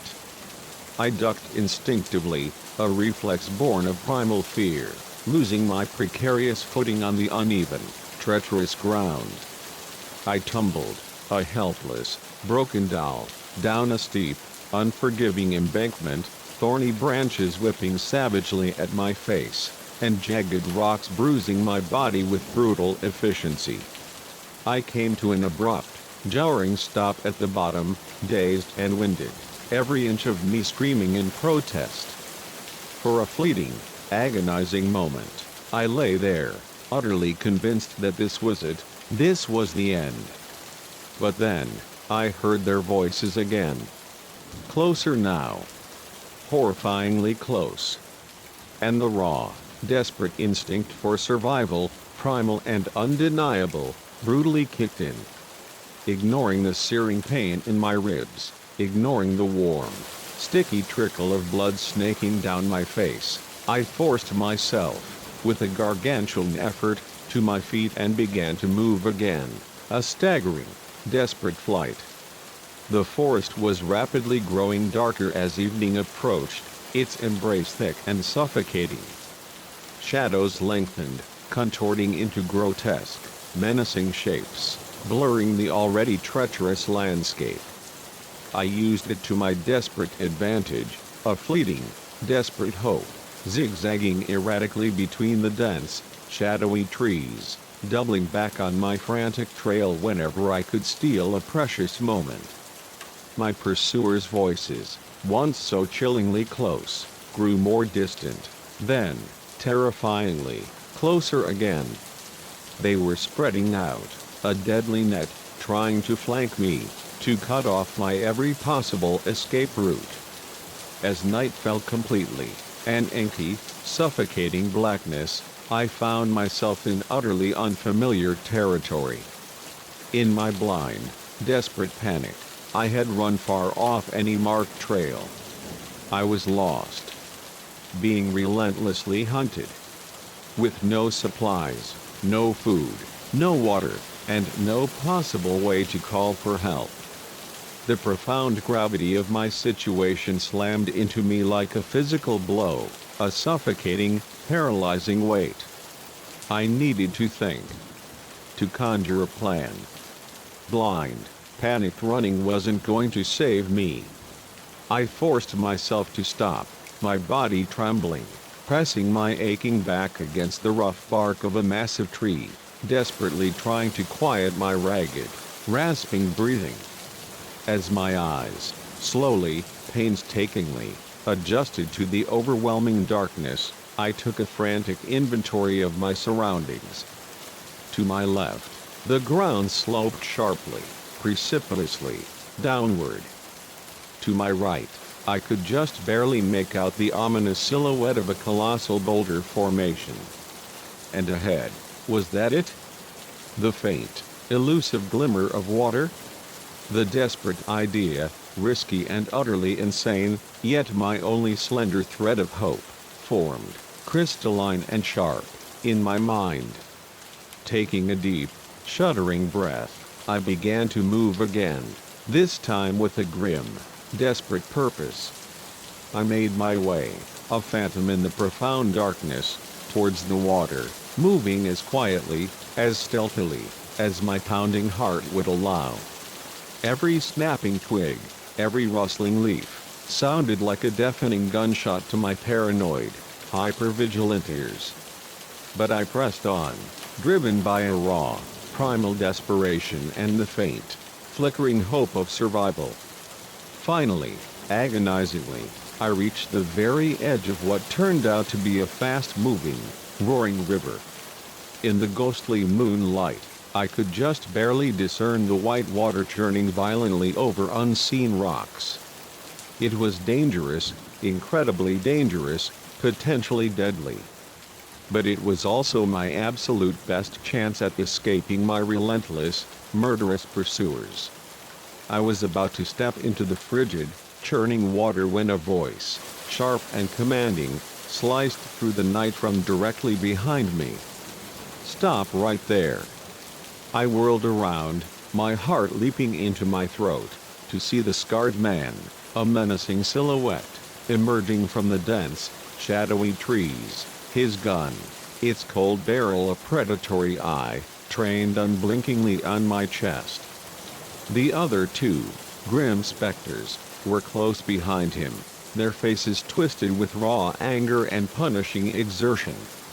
"Nowhere left to run," Scar said, a cruel, predatory smile twisting his lips. "Should have minded your own business, boy." I slowly, deliberately, raised my hands, my mind racing, a desperate, frantic scramble for any last-ditch option. I was out of options. Out of time. "Look," I said, my voice, miraculously, steady, betraying none of the terror that gripped me. "I don't know who you are or what you're involved in. I didn't see anything. Just let me go." And I swear I won't say a word to anyone." Scar laughed, a harsh, humorless sound that sent fresh shivers down my spine. "Nice try, kid. But we can't take that chance. Nothing personal, you understand. Just business." As he slowly, inexorably, raised his gun, time seemed to stretch, to slow down to an agonizing crawl. I saw his finger tightening on the trigger. I saw the grim, chilling satisfaction etched in his cold, predatory eyes. And in that frozen moment, I made a choice. I threw myself backward, a desperate, reckless dive, into the roaring river. The brutal shock of the icy water instantly drove the air from my lungs. For a terrifying, disorienting moment, panic, a suffocating, blinding wave, utterly overwhelmed me as the relentless current seized me, tumbling me violently, head over heels, in its icy grip. I fought desperately, frantically, to surface, gasping raggedly for air as I was mercilessly swept downstream. Gunshots. A furious, spitting chorus. Bullets slammed into the water all around me, sending up angry splashes, but the river, brutal and unforgiving, was my unwitting ally now, carrying me swiftly, inexorably, away from certain danger. I caught fleeting, blurred glimpses of my enraged pursuers, running frantically along the rugged bank, their shouts of frustration fading into the distance as I was carried, relentlessly, out of range. The next few minutes, or perhaps hours, blurred into a nightmarish kaleidoscope of churning water, sharp, unforgiving rocks, and desperate, agonizing gasps for air. I was battered and bruised, my body screaming in protest, swallowing mouthfuls of frigid river water, utterly convinced that each terrifying moment would be my very last. Finally, mercifully, the relentless current slowed.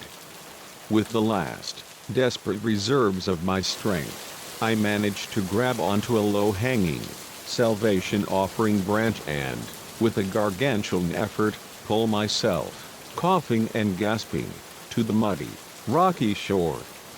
I lay there, a broken, trembling heap, on the cold, unforgiving bank, coughing and shaking uncontrollably, too utterly exhausted to move, for what felt like an eternity. As the raw, brutal adrenaline finally faded, the chilling reality of my situation painfully, mercilessly, set in. I was alive. But I was also utterly lost, physically injured, and relentlessly hunted by cold, ruthless killers. I had no food, no supplies, and absolutely no idea where I was.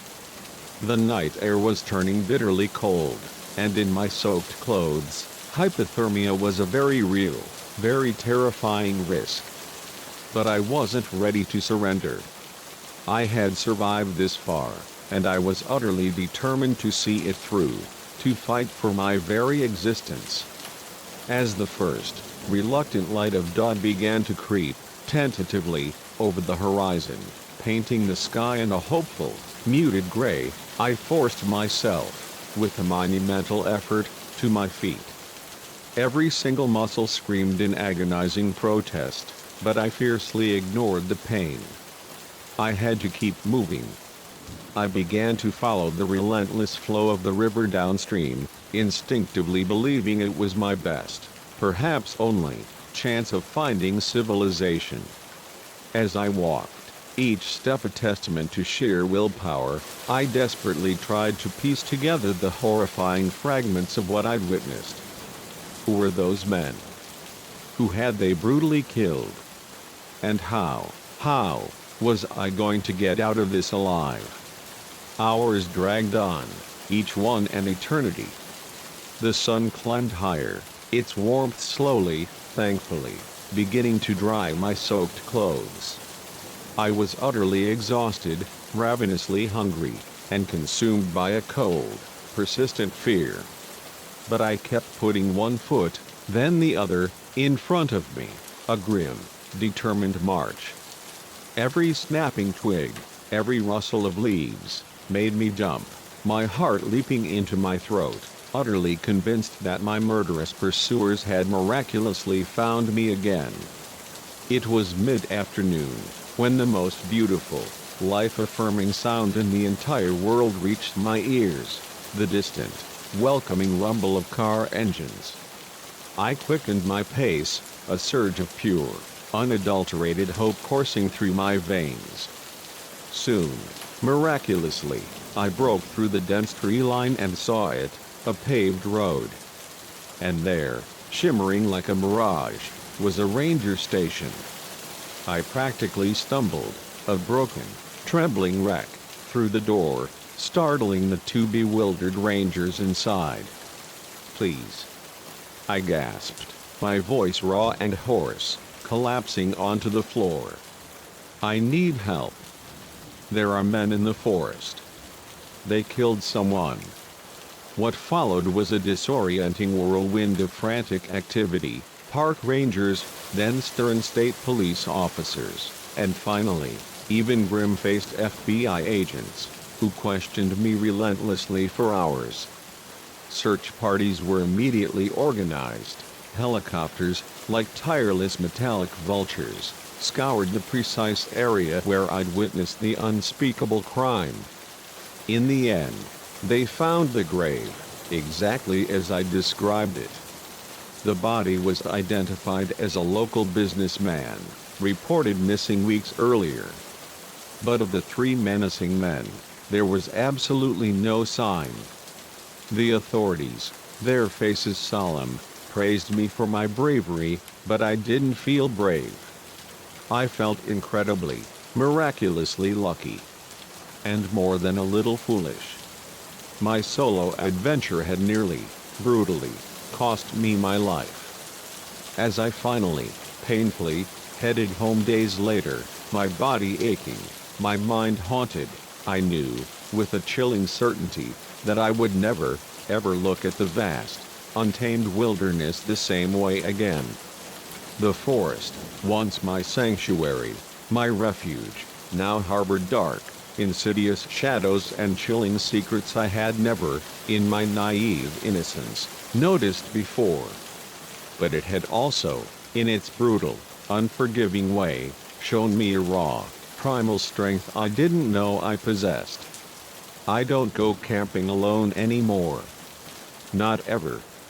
But I do still venture into the woods from time to time, drawn by an irresistible, almost magnetic pull. And when I do, I'm always, relentlessly, alert. Always watching.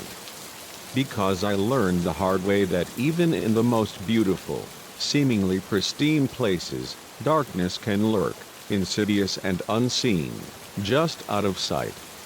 And sometimes, ultimate survival depends not on strength or skill, but on being terrifyingly ready for absolutely anything. Story 7.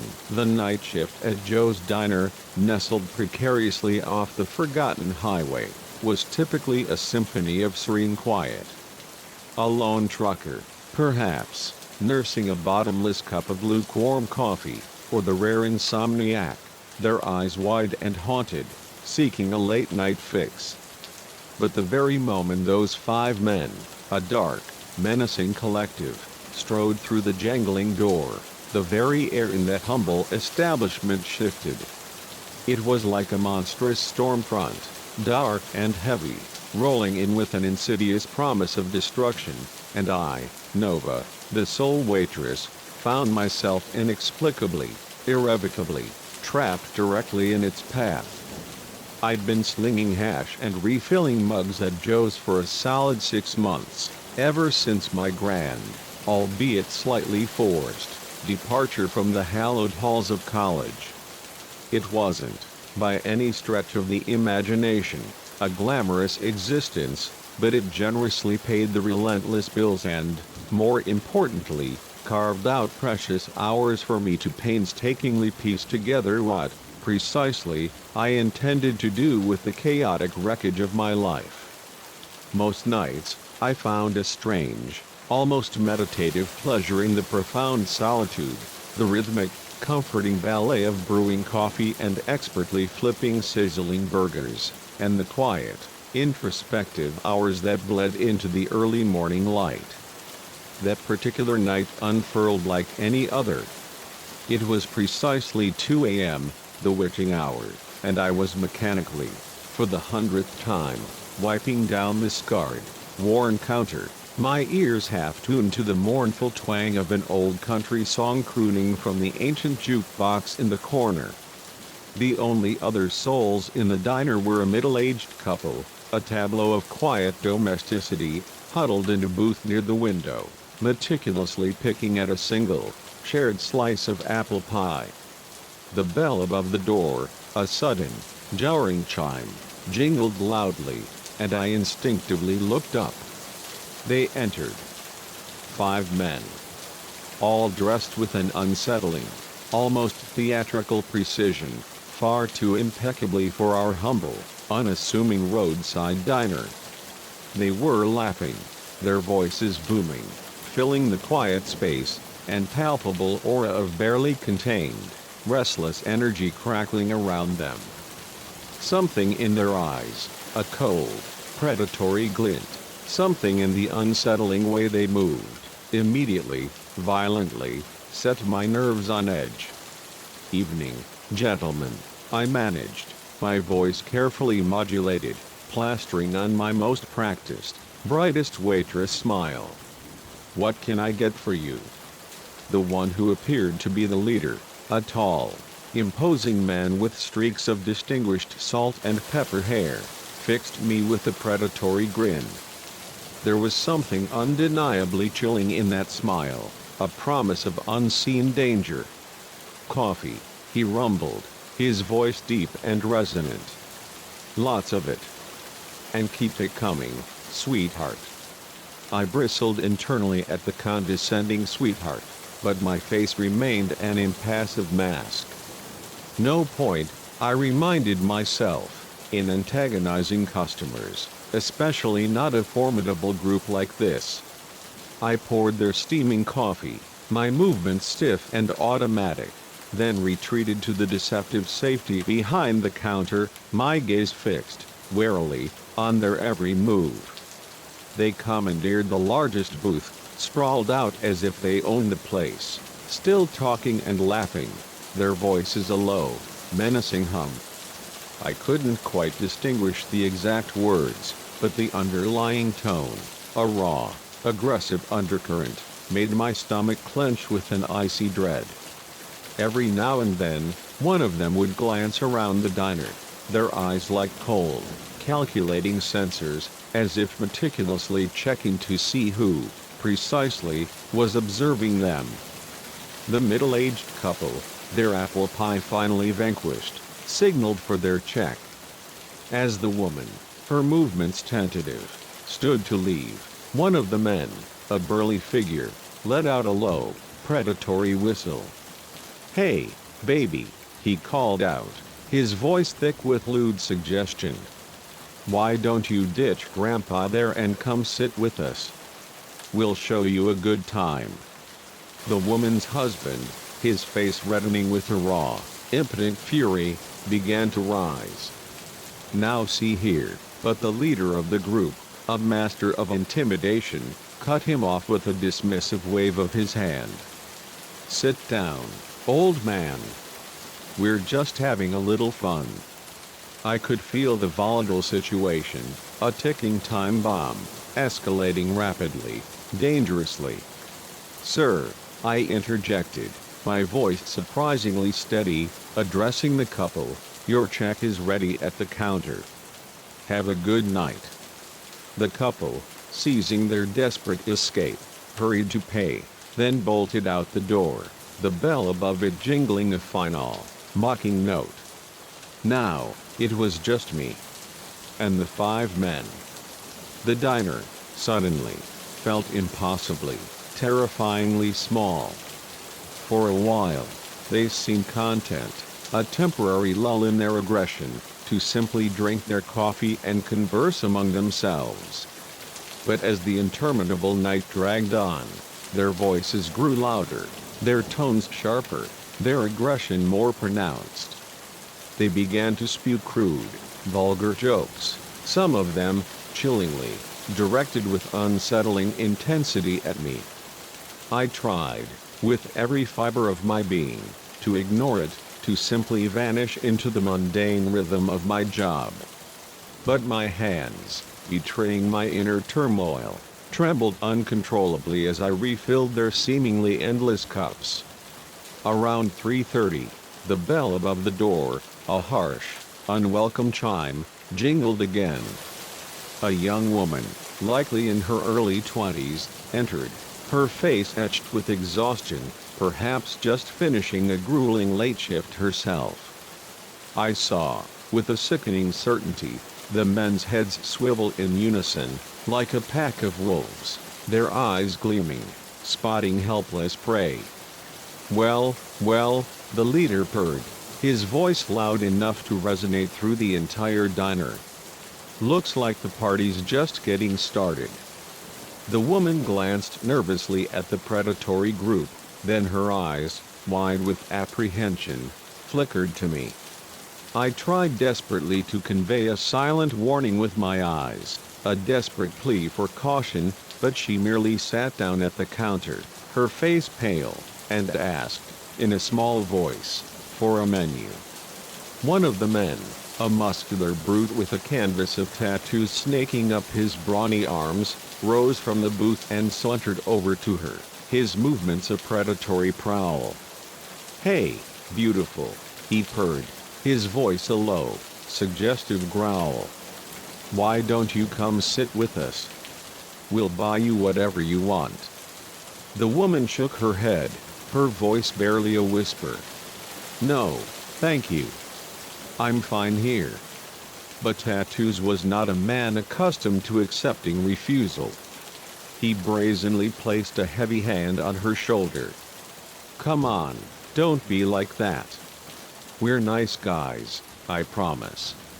I saw the raw, unadulterated fear blaze in her eyes, the way her body instinctively tensed, recoiling, beneath his unwanted touch. Before I could even process the wisdom of my actions, before a shred of self-preservation could kick in, I spoke.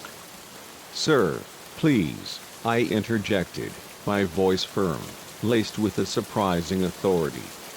"Leave her alone. She said she's not interested." The diner fell into an immediate, profound silence. 5 pairs of cold, unblinking eyes pivoted, piercingly, to me, and I felt my stomach plummet, a lead weight. What, in God's name, had I just done? Tattoo stalked back to the booth, but the leader, his movements slow, deliberate, rose. He approached the counter, his steps almost cat-like, stalking a mouse. "What did you say?" he murmured, his voice a low, dangerous growl.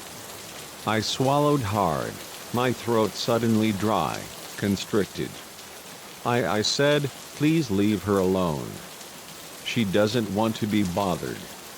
He leaned across the counter, his face inches from mine, close enough that I could distinctly smell the bitter coffee on his breath, mixed with something else, something stale and menacing.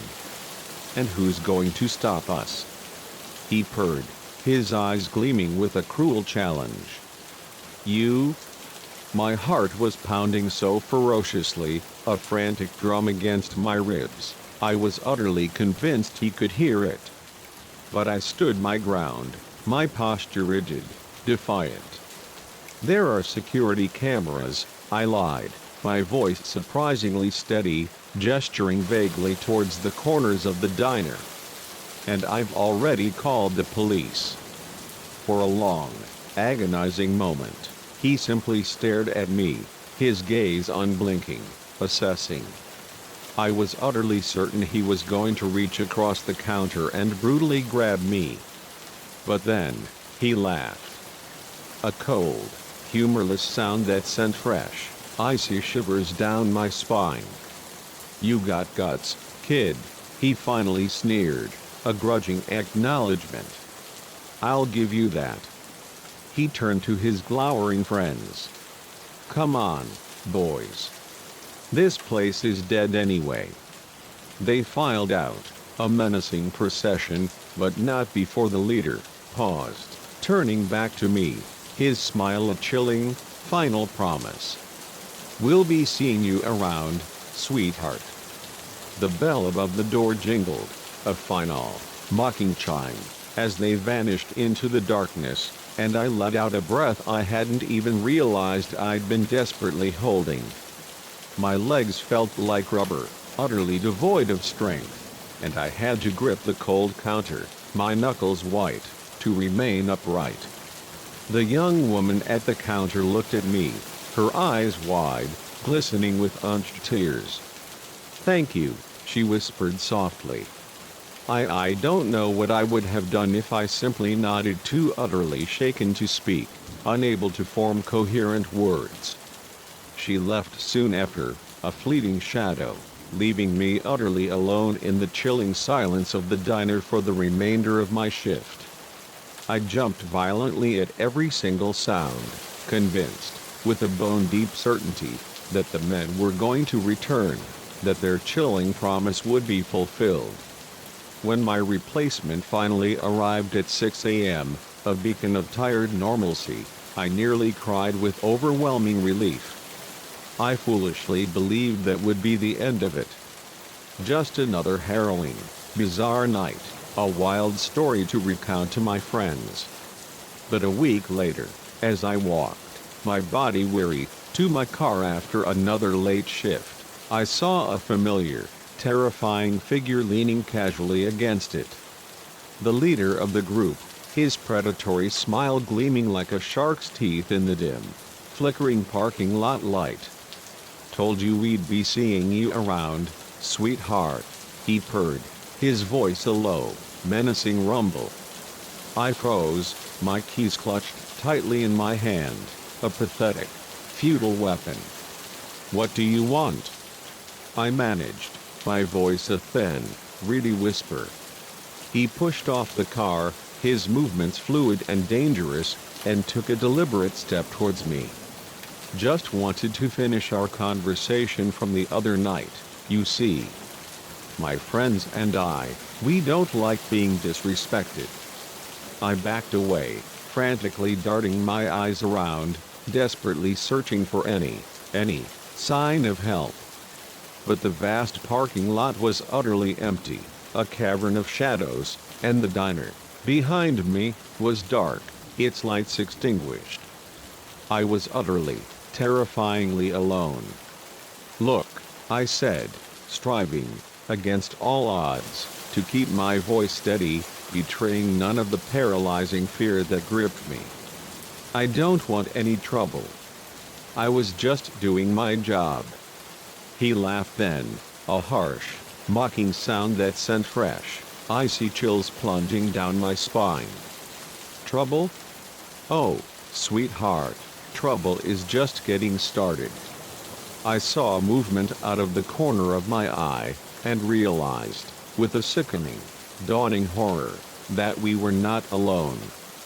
The other 4 men, grim specters, emerged from the concealing shadows, surrounding me, a menacing, suffocating ring. In that single, terrifying moment, I knew I faced an undeniable, brutal choice. I could cower, beg for mercy, hope, against all logic, that they would simply leave me alone.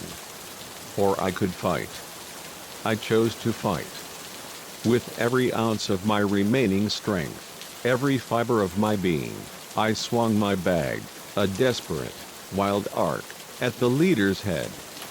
It connected with a satisfying, visceral thud, and he stumbled violently backward, a gasp of pain escaping his lips. Seizing this fleeting, precious moment of their surprise, I bolted, running faster than I ever believed possible, propelled by a raw, primal surge of adrenaline and terror. I could hear their furious shouts, their heavy footsteps pounding relentlessly behind me, but fear, A powerful, relentless fuel propelled me forward. I burst out of the sprawling parking lot and sprinted down the deserted street, my lungs burning with fiery agony, and my heart threatening to explode from my chest. I didn't stop, couldn't stop, until I finally reached a beacon of salvation, a 24-hour convenience store. I burst through its automatic doors, gasping, raggedly, for air, and shrieked, my voice raw and desperate, for the bewildered clerk to call the police. The next few hours were a dizzying, disorienting blur of police statements and endless questions. They found my car where I'd abandoned it, a sad, broken shell, vandalized, all 4 tires brutally slashed. But of the men, there was absolutely no sign. They had vanished into the night, like dark, malevolent spirits. I quit my job at the diner the very next day. It simply wasn't, not by any stretch of the imagination, worth the terrifying risk. For weeks afterward, I jumped violently at every single shadow, constantly, compulsively, looking over my shoulder, consumed by a pervasive sense of dread. I immediately invested in pepper spray and a state-of-the-art home security system. Slowly, painfully, life began its hesitant return to some semblance of normalcy. But I never, ever forgot that terrifying night.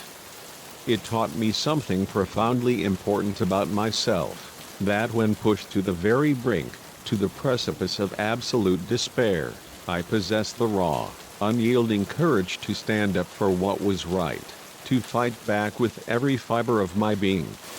It was a hard lesson, a brutal awakening, one that could have, terrifyingly, cost me everything. But it also, irrevocably, showed me a hidden strength I never knew I possessed. Now, years later, the echoes of those men, their cold eyes and cruel smiles, still haunt me sometimes. I wonder if they're still out there, lurking in the shadows, terrorizing other unsuspecting late-night diners, or preying on other vulnerable, innocent women. But I also, always, think about that young woman at the counter, her eyes wide with fear, and how a simple, defiant act of standing up to bullies, of refusing to back down, might have, just might have, saved her from something truly terrible. I may no longer work the grueling night shift, but I carry that profound, life-altering experience with me, a constant, visceral reminder. It reminds me that even in the darkest, most terrifying moments, when despair threatens to consume you, we always, always, have a choice. We can surrender to the suffocating grip of fear, or we can find the raw, unyielding courage to stand up for ourselves, and, more importantly, for others. It's not always easy, no, and it's certainly not always safe, but in the end, it's what truly defines us. And me? I choose, always, to be the person who stands up. No matter how utterly scary the night may seem. Story 8. The moment I saw his eyes glinting malevolently in my rear-view mirror, a glacial shard of ice pierced my soul. I knew, with a horrifying, gut-wrenching certainty, that I had made an irreversible, catastrophic mistake. They weren't the eyes of someone offering aid, a beacon of rescue in the desolate night. No. They were the cold, calculating eyes of a predator, gleaming with a dark triumph, having just locked onto its unsuspecting prey. And I, Alex, found myself utterly, desperately trapped on a deserted highway, miles from any semblance of civilization, with him. It had begun, innocently enough, as a quintessential American road trip. I was embarking on a cross-country odyssey, chasing the elusive dream of a new job, my trusty, albeit slightly overloaded, car packed to the brim with every single worldly possession I owned. The boundless freedom of the open road, the tantalizing promise of a fresh start, a blank canvas upon which to paint a new life, it all felt like an exhilarating, boundless adventure. Until my car, with a sudden, agonizing wheeze, began to emit a deeply worrying, metallic groan. Somewhere, in the desolate, forgotten heart of nowhere, Kansas. I'd been driving for what felt like an eternity, the landscape a monotonous, endless sea of golden wheat fields stretching to an impossibly vast, empty sky. The sun, a fiery orb, was making its agonizing descent, painting the horizon in brilliant, bleeding oranges and profound, mournful pinks, when I first heard it, the rattling. It started softly, a mere whisper, barely discernible beneath the familiar hum of the engine and the comforting drone of the radio. But as the miles relentlessly ticked by, it swelled, growing louder, more insistent, a relentless, growing clamor. I tried desperately to ignore it at first. I was on a brutally tight schedule, driven by the urgency of my new beginning, and the mere thought of being delayed by car trouble made my stomach clench with an icy dread. But then, a thick, ominous plume of white smoke began to billow, sickly and suffocating, from under the hood. I knew, with a sinking, final certainty, that I could no longer, dared no longer, put it off. Cursing under my breath, a frustrated, desperate expletive, I gently eased the ailing car onto the shoulder. The rattling, once a whisper, had now transmuted into a full-blown, violent clatter, and the engine gave one final, tortured, sputtering cough before dying completely. "Great. Just great," I muttered, my voice thin and reedy with despair. I climbed out, my limbs stiff and weary, popping the hood with a defeated sigh and waving away the acrid, choking smoke that billowed forth. I was no mechanic. My knowledge of internal combustion engines amounted to precisely nothing, but even I could discern, with a horrifying certainty, that this was bad. The engine, a tangled, nightmarish mess of disconnected hoses and twisted metal, looked equally foreign and utterly unhelpful.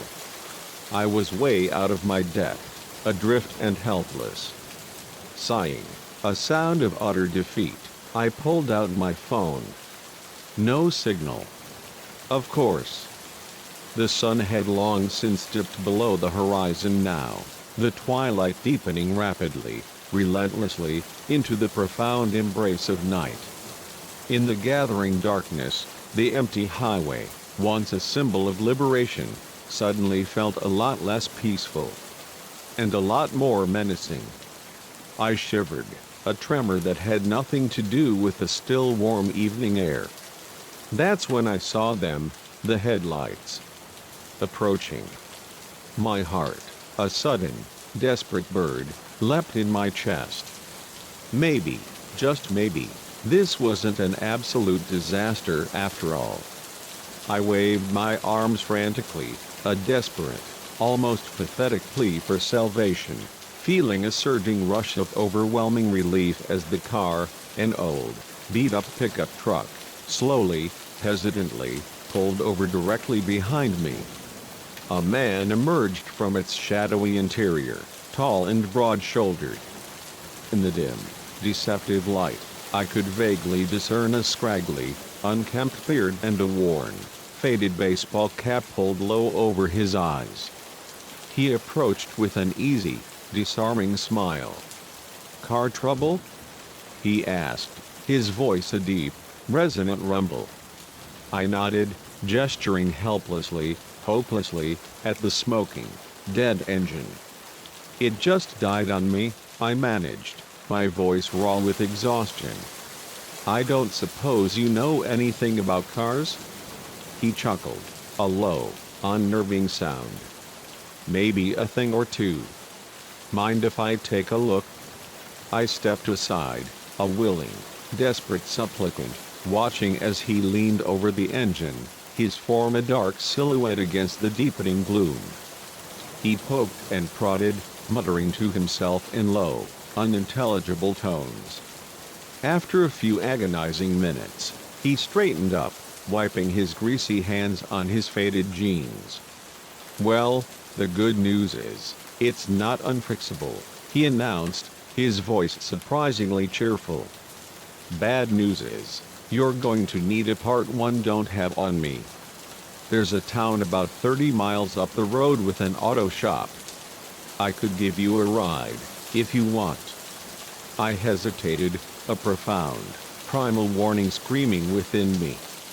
Every single instinct, every cautionary tale ever told, shrieked that getting into a car with a complete stranger on a deserted highway in the dead of night was a catastrophic, suicidal idea.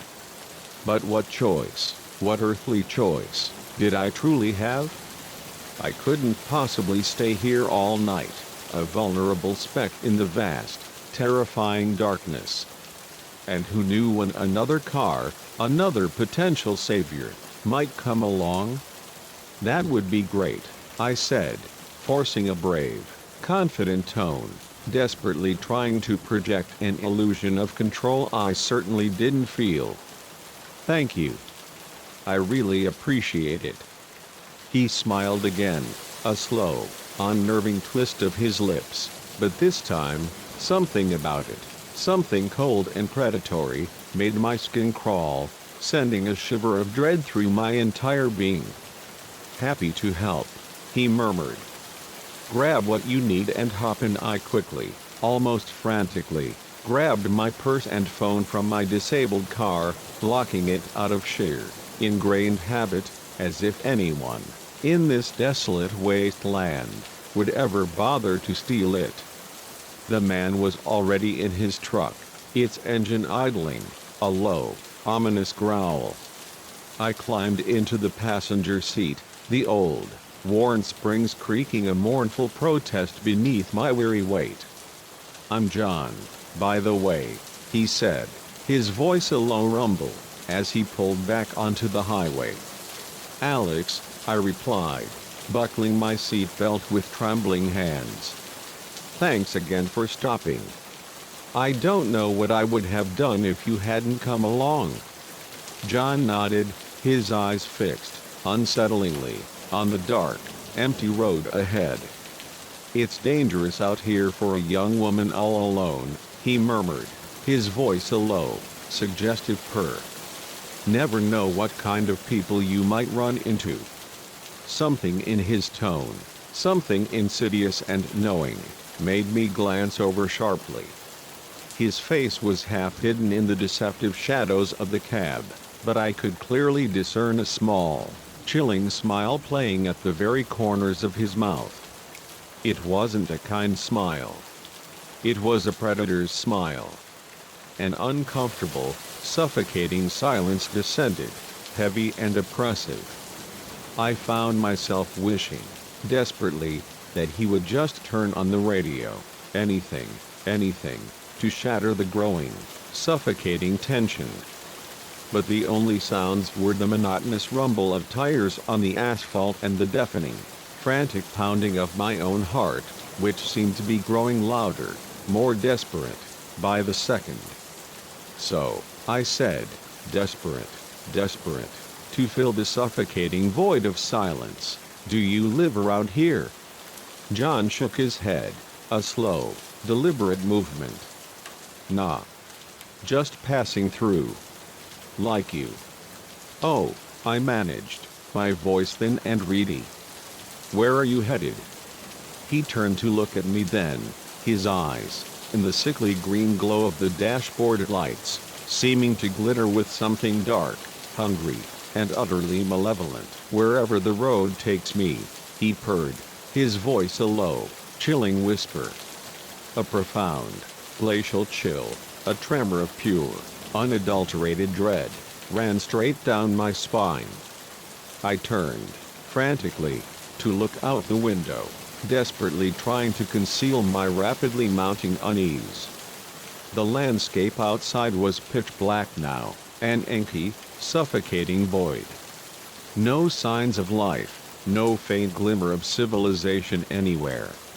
We could have been the only two people left in the entire, vast world. That's when I noticed something so terrifyingly obvious, that made my blood run instantly cold. We'd been driving for at least 20 minutes, but the odometer hadn't budged. Not a single digit.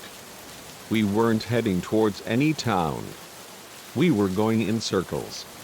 John, I said, my voice shaking, a fragile, barely audible tremor.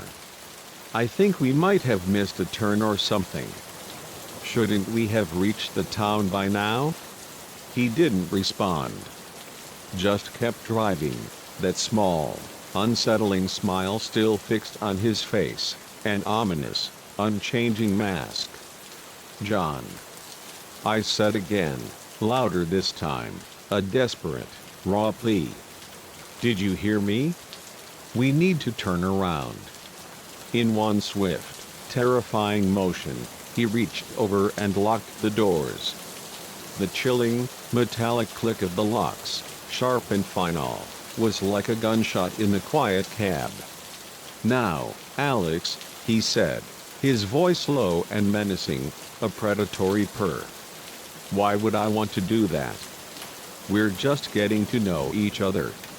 Panic, raw and blinding, surged through me, a suffocating wave.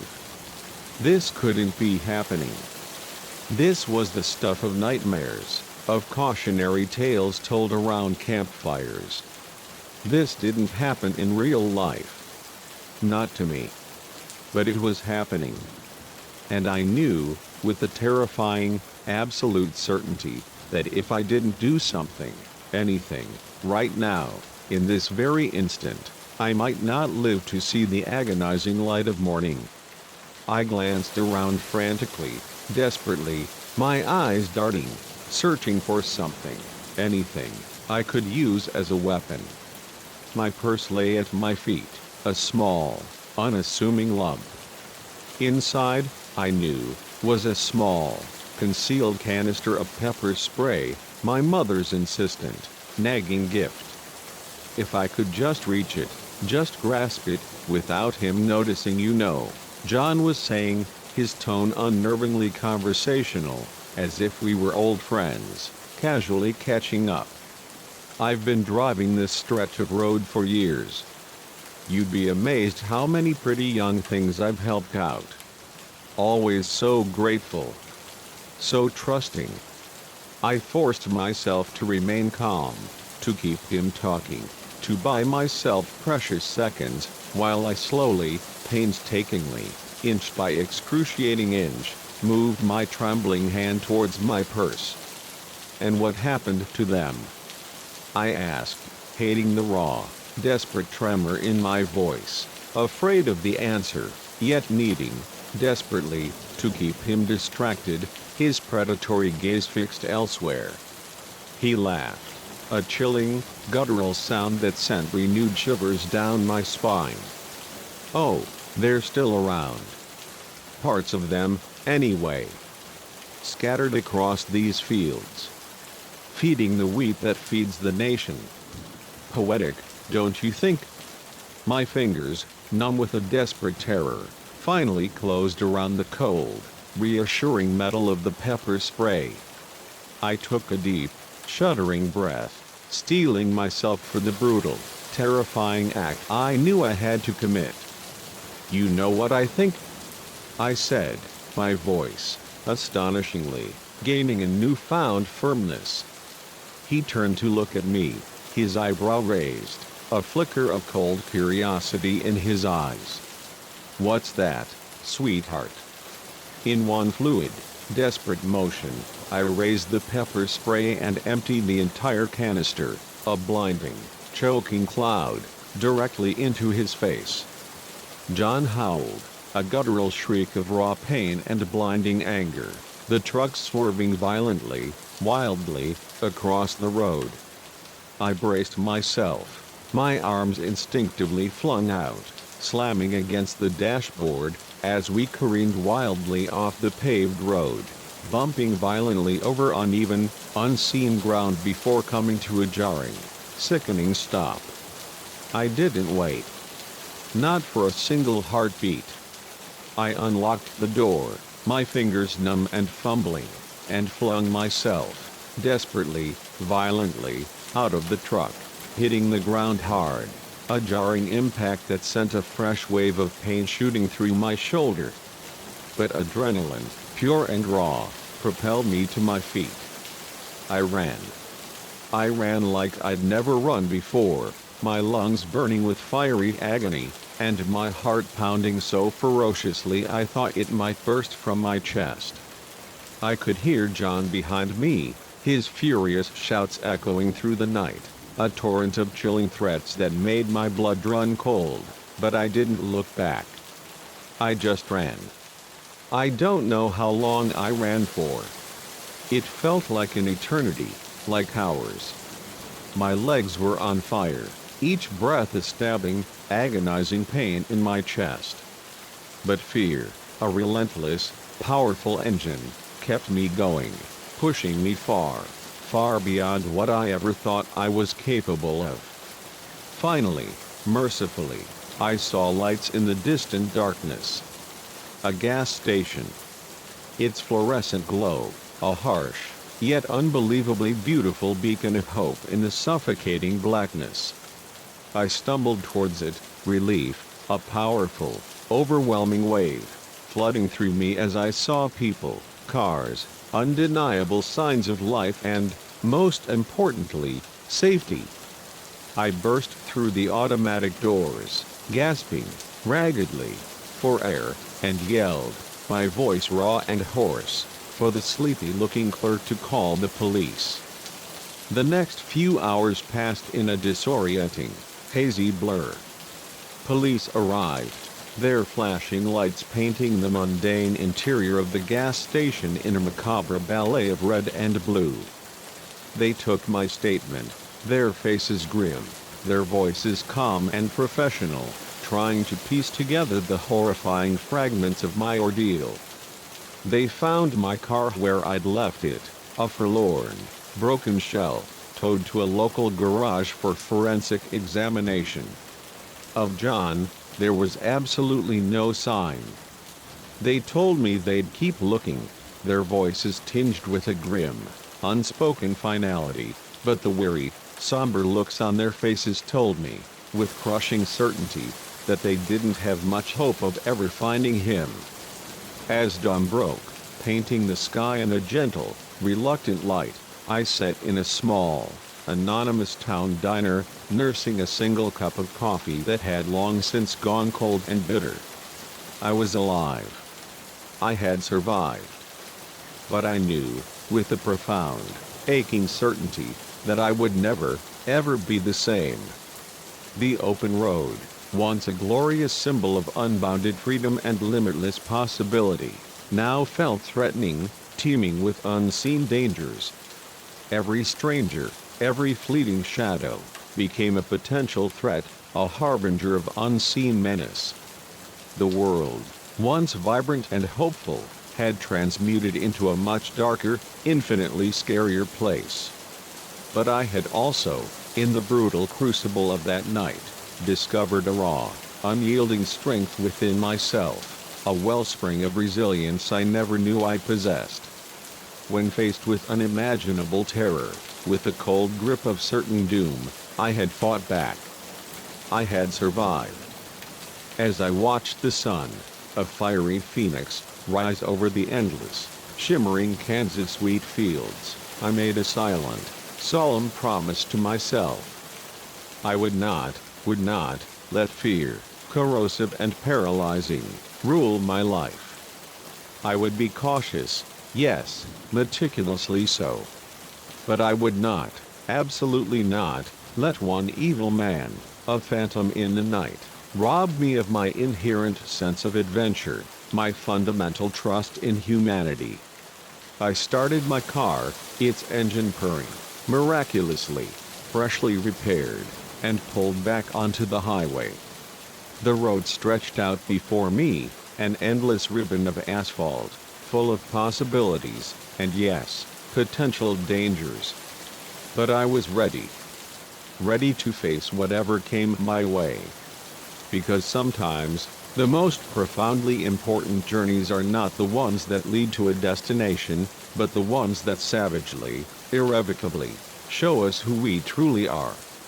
And I had discovered, in the deepest, darkest hours, that I was, undeniably, a survivor. Story 9. The alley yawned before me, a gaping, inky maw in the neon-drenched, pulsing heart of the city night. I knew, with a dull, insistent throb of unease, that I shouldn't yield to its shadowed invitation, shouldn't dare take the shortcut. But I was already, agonizingly, late for my shift at Mel's Midnight Diner. Just this once, I rationalized, a whisper of desperate hope against the storm of my conscience, what could possibly go wrong? As the suffocating, inky shadows swallowed me whole, a chilling realization slammed into me. I was about to discover precisely how much could go wrong. I, Elara Vance, had been grinding out the graveyard shift at Mel's for a solid 6 months. It wasn't, by any stretch of the imagination, a glamorous existence, but it scraped together enough to cover the relentless bills while I fiercely chased the elusive dream of my degree. Usually, I meticulously allocated ample time for the 20-minute trek from my cramped, perpetually dusty apartment to the greasy, neon-lit sanctuary of the diner.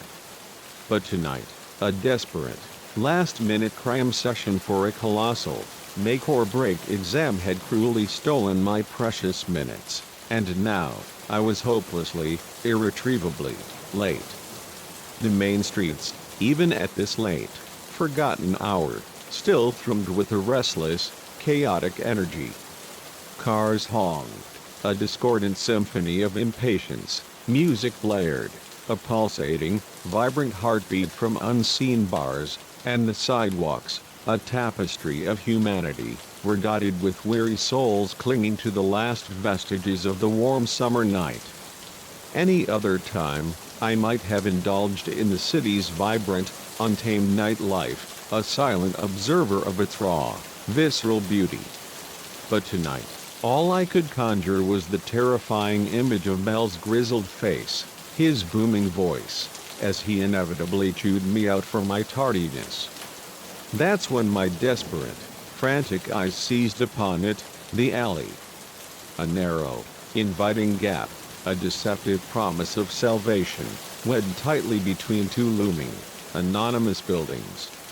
I knew, instinctively, that it would shave at least 5 precious minutes off my frantic walk.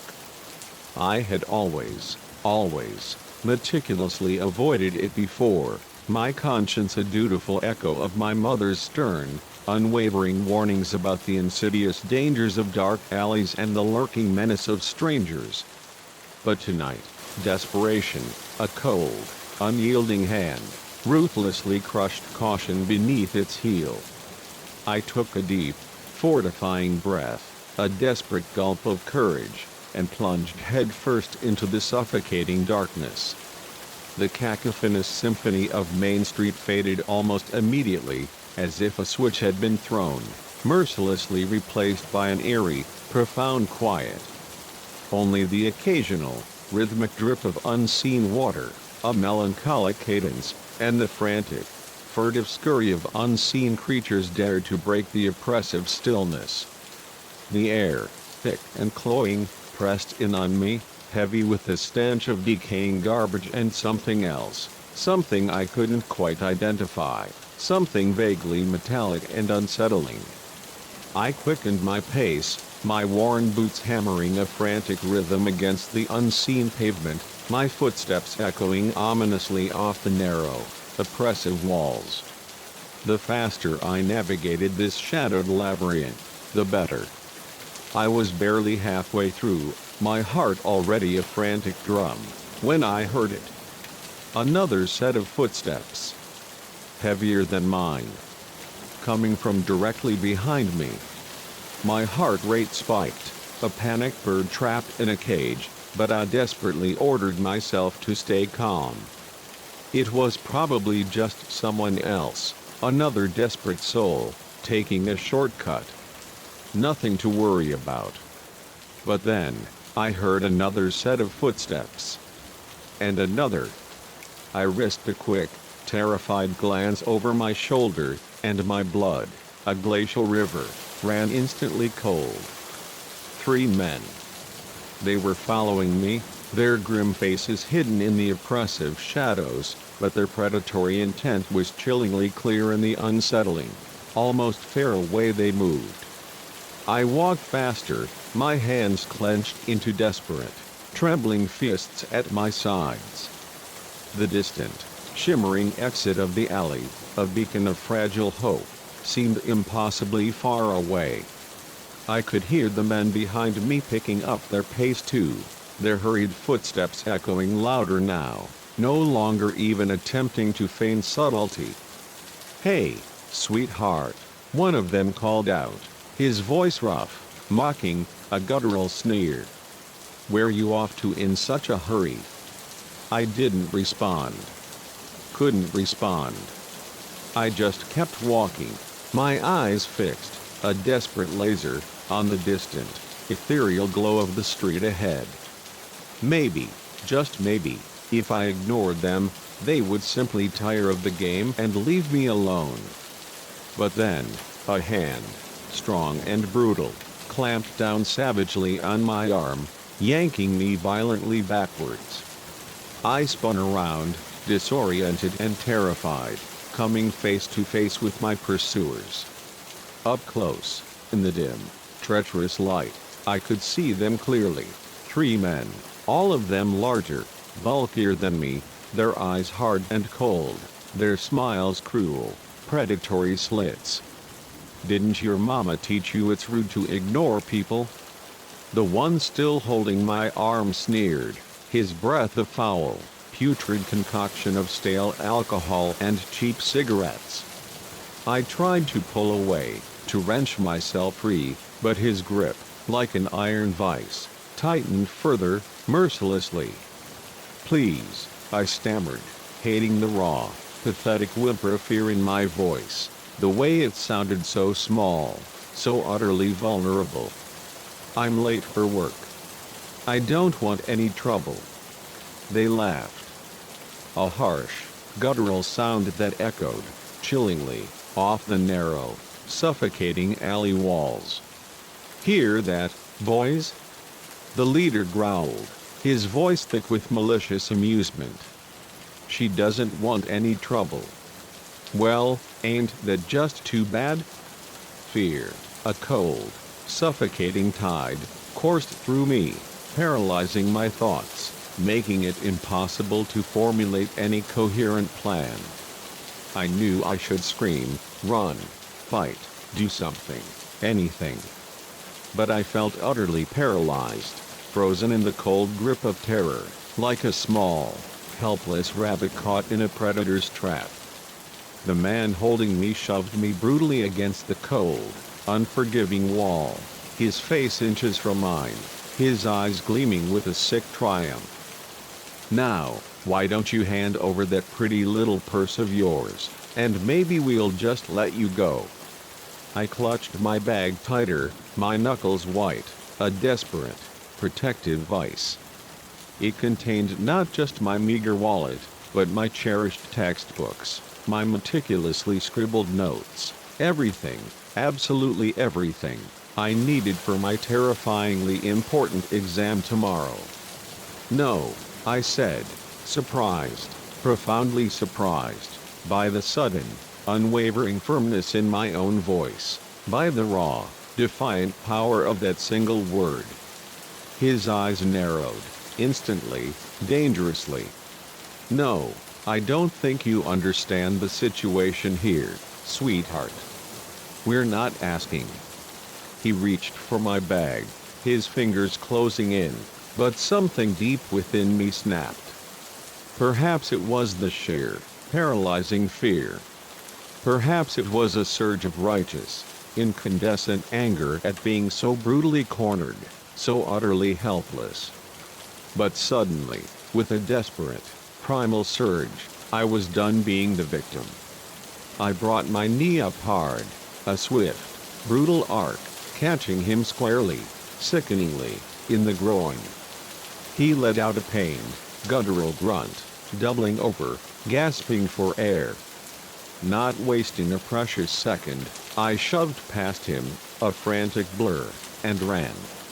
I could hear furious shouts behind me, their heavy footsteps pounding relentlessly on the unforgiving pavement, but fear, pure and raw, and a powerful surge of adrenaline, propelled me forward, faster than I ever believed possible, faster than I'd ever run in my entire life. The end of the alley, a distant, shimmering beacon of salvation, was now clearly in sight, the bright, welcoming lights of the main street, a promise of safety, just a little further. A hand, rough and brutal, grabbed the back of my shirt, yanking me violently backwards, stopping me dead in my tracks.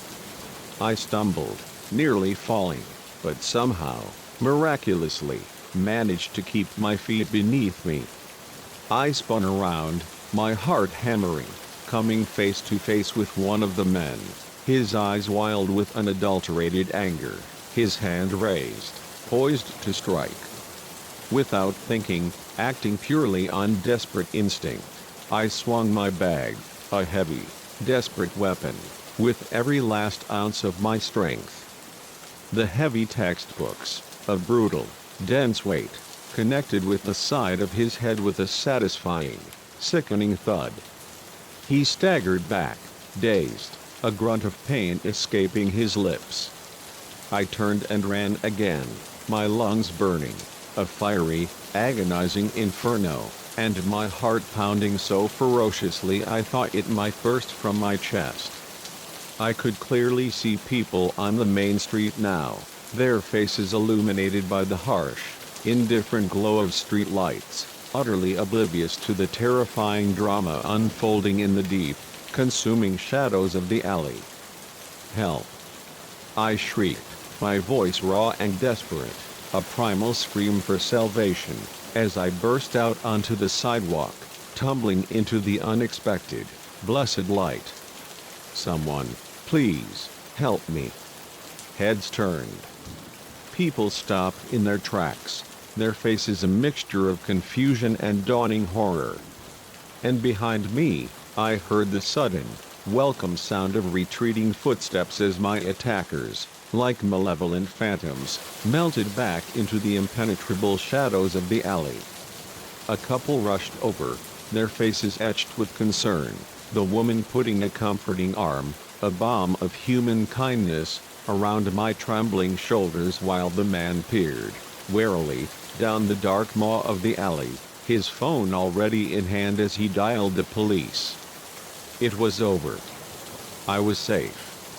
The next hour passed in a disorienting, hazy blur of sharp, insistent police statements and concerned, probing questions. By the time I finally, miraculously, made it to the diner, I was over an hour late for my shift.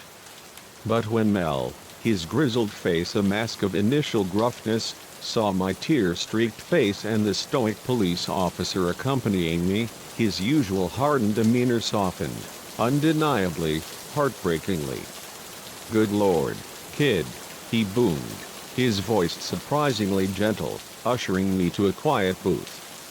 "Forget about your shift. You sit down, and I'll get you some coffee." As I sipped the hot, strong coffee, its warmth a soothing balm, my hand still trembling slightly, I couldn't stop reliving the horrifying cascade of events. How profoundly, how terrifyingly, differently the night could have ended. If I'd been a little slower, a little weaker, a little more consumed by paralyzing fear. But I hadn't been. When it mattered most, when my very life hung precariously in the balance, I had found a raw, unyielding strength I never knew I had. I had fought back. I had survived. The police never caught the men who attacked me. But in the days and weeks that followed, I utterly refused to let fear, a corrosive, suffocating poison, rule my life. I enrolled in self-defense classes, learning to channel my terror into defiant action. I started carrying pepper spray, a small, reassuring weight in my pocket. And yes, I meticulously avoided dark alleys. But I also kept walking to work, kept pursuing my dreams, kept living my life, fiercely, defiantly. Because I'd learned something profoundly important at night: the world, indeed, can be a dangerous, brutal place, teeming with unseen shadows and lurking threats. But we, human beings, are far, far stronger than we know. And sometimes, the most profoundly important thing we can do, the most defiant act of all, is simply to refuse to be a victim. I still think about that night sometimes, when I'm walking home late, my footsteps echoing in the quiet, or when I pass the dark, yawning mouth of an alley. I remember the paralyzing fear, the desperate, raw terror, the electric surge of adrenaline. But mostly, I remember the very moment I decided to fight back. The moment I discovered my own raw, undeniable power. It's a lesson I carry with me always, a visceral, constant reminder that even in our darkest, most terrifying moments, we possess the inherent strength to light our own way, to forge our own path. That no matter how utterly scary the shadows might be, we don't have to let them consume us, to swallow us whole. And now, years later, when I pass that very alley on my way to my bustling office, no more late-night diner shifts for me, I don't feel fear. I feel an overwhelming, profound sense of pride. Proud of the scared young woman who, against all odds, refused to be a victim. Proud of how far I've come since that terrifying night. Because in the end, it's not about meticulously avoiding the dark alleys of life. It's about knowing, deep in your soul, that when you inevitably find yourself in them, you possess the raw, unyielding power to fight your way out. And that knowledge, that inner strength, is a light, a beacon, that no shadow, no darkness, can ever, truly, extinguish. Story 10. The bone-chilling crash from downstairs ripped me from my brief reprieve, a violent splintering that echoed ominously through the seemingly tranquil suburban home. In that single, shattering instant, I knew, with a sinking, visceral certainty, that this was not going to be just an ordinary babysitting gig. The Thompsons, a vision of polished perfection, had seemed like such an archetypal, normal couple when they had hired me, their smiles radiating an effortless charm. But as I huddled, trembling and desperate, in the suffocating darkness with their two utterly terrified children, a horrifying realization slammed into me: I had been catastrophically, dangerously wrong. It was supposed to be an effortlessly easy night. The Thompsons, new arrivals to our quiet, unassuming neighborhood, had approached me with a polite request: could I possibly watch their children while they attended a work event? I had, of course, leaped at the chance, my heart singing with the promise of extra cash, always a welcome lifeline when you're desperately trying to hoard every spare penny for the elusive dream of college. They seemed, on the surface, like the quintessential, perfect American family. Mr. Thompson, a caricature of success, always impeccably dressed in crisp, tailored suits, exuded an air of effortless prosperity. Mrs. Thompson, with her impossibly serene smile and perfectly coiffed hair, possessed that undeniable, polished aura of a woman who frequented exclusive yoga classes and graced charity luncheons with her elegant presence. And their children, Emma and Jake, were, undeniably, adorable, if a trifle shy. their young eyes wide with a gentle innocence. The evening began with a deceptive normalcy. I arrived precisely at 7 p.m., greeted by the usual, perfunctory rundown of bedtimes and a neatly scribbled list of emergency numbers.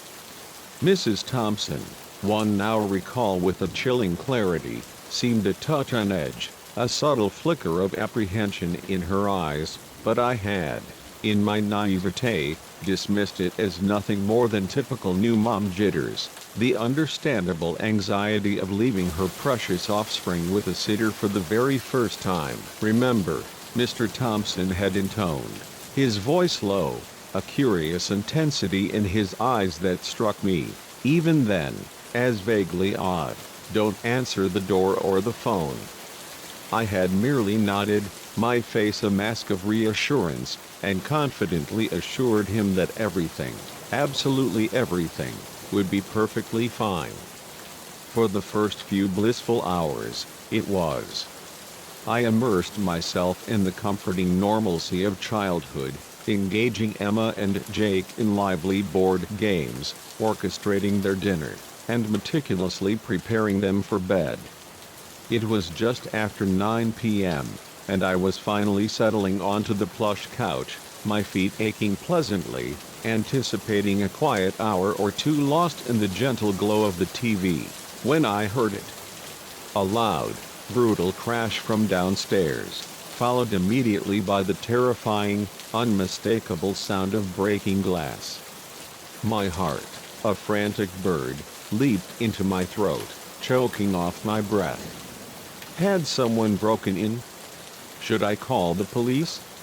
But before my paralyzed mind could even formulate a decision, I heard them, heavy, deliberate footsteps on the stairs, a menacing cadence drawing inexorably closer. Without even a moment's thought, propelled by a raw, primal instinct, I bolted, a desperate phantom, to the kids' rooms. Emma was already awake, her young eyes wide with unadulterated fear, mirroring my own terror. "What's happening?" she whispered, her voice a tiny, reedy thread of sound. "I don't know, sweetie," I murmured, desperately striving to keep my voice calm, to project an illusion of control. "But we need to be very, very quiet, okay? Can you do that for me?" She nodded, her small head bobbing, clutching her worn stuffed rabbit to her chest as if it were her only lifeline. I scooped her up, her feather-light weight a stark contrast to the crushing weight of dread in my soul, and hurried, my movements stiff and urgent, to Jake's room. He was still profoundly asleep, a tableau of innocent ignorance, and for a fleeting moment, I envied his peaceful oblivion. But we couldn't stay here. I shook him awake gently, pressing a frantic finger to my lips, a desperate signal for silence. He blinked up at me, his eyes clouded with confusion, but, bless him, he didn't utter a sound. "Good kid," I whispered, a desperate prayer. The footsteps. They were growing closer. Relentlessly, inexorably closer. I ushered the children, two small, trembling shadows, into the sprawling walk-in closet in the master bedroom, my mind racing, a frantic kaleidoscope of terrifying possibilities. What was happening? Who was in the house? We huddled together in the suffocating darkness, the only sounds the shallow, frantic rhythm of our own breathing and the deafening, frantic pounding of my heart. Through a narrow, agonizing crack in the door, I could discern a sliver of the bedroom, a rectangle of pale, filtered moonlight. A dark shadow, menacing and indistinct, passed by, and I held my breath, every muscle in my body coiled tight, praying, with every fiber of my being, that Emma wouldn't make another sound. Jake was trembling uncontrollably beside me, his eyes wide, reflecting the terror that gripped us. "Come out. Come out, wherever you are." A gruff, chilling voice, raw and filled with a cold menace, sliced through the oppressive silence. It was not Mr. or Mrs. Thompson. This was a stranger. And he sounded dangerous and furious. Emma whimpered softly, a tiny, heartbreaking sound, and I pulled her closer, my arm a desperate shield, silently praying, pleading, that she wouldn't make another sound. Jake was a trembling, silent presence beside me, his small body shaking uncontrollably, his eyes wide with a profound, unadulterated fear. The intruder was in the bedroom now. I could clearly hear him rummaging violently through drawers, his movements frustrated, angry, muttering to himself in low, guttural tones. "Where is it? They said it would be here." My mind spun, a dizzying, terrifying vortex. Who was this man?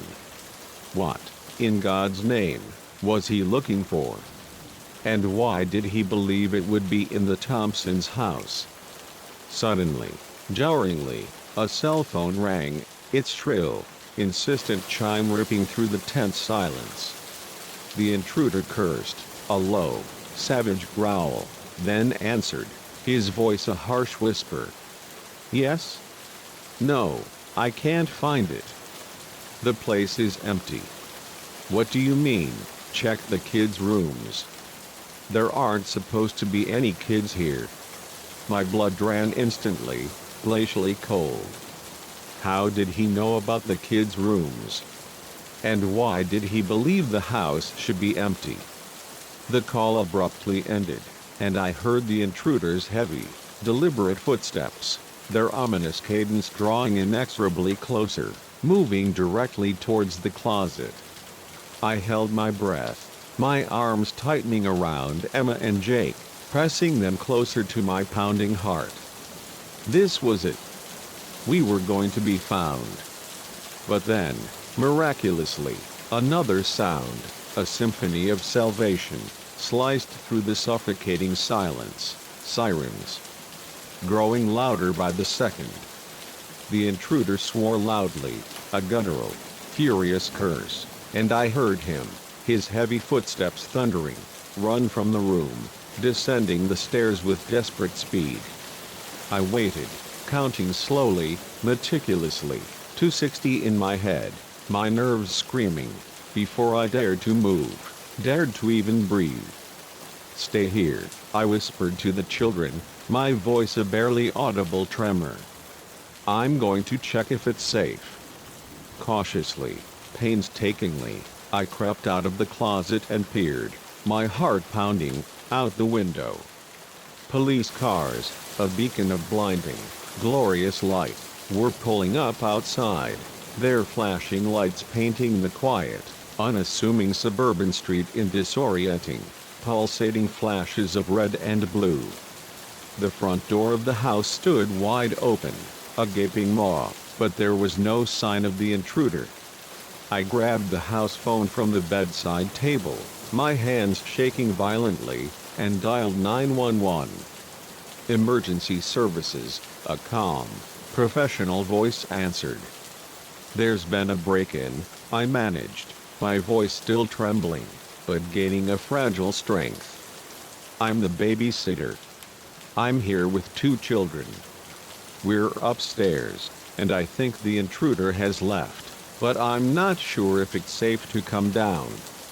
The operator, her voice calm and reassuring, immediately assured me that officers were already inside the house, their presence a palpable force of protection, and that someone would be up to get us soon. True to her word, moments later, a police officer, a towering, comforting figure, appeared in the doorway, his gun drawn, but pointed, reassuringly, at the floor. "It's okay," he said gently, his voice a soothing balm. "You're safe now. Can you come out?" Slowly, carefully, I called the children out of the closet, their small bodies trembling, and we were escorted downstairs. The living room was a scene of utter devastation, furniture overturned, like giants had played a violent game, picture frames knocked haphazardly off the walls.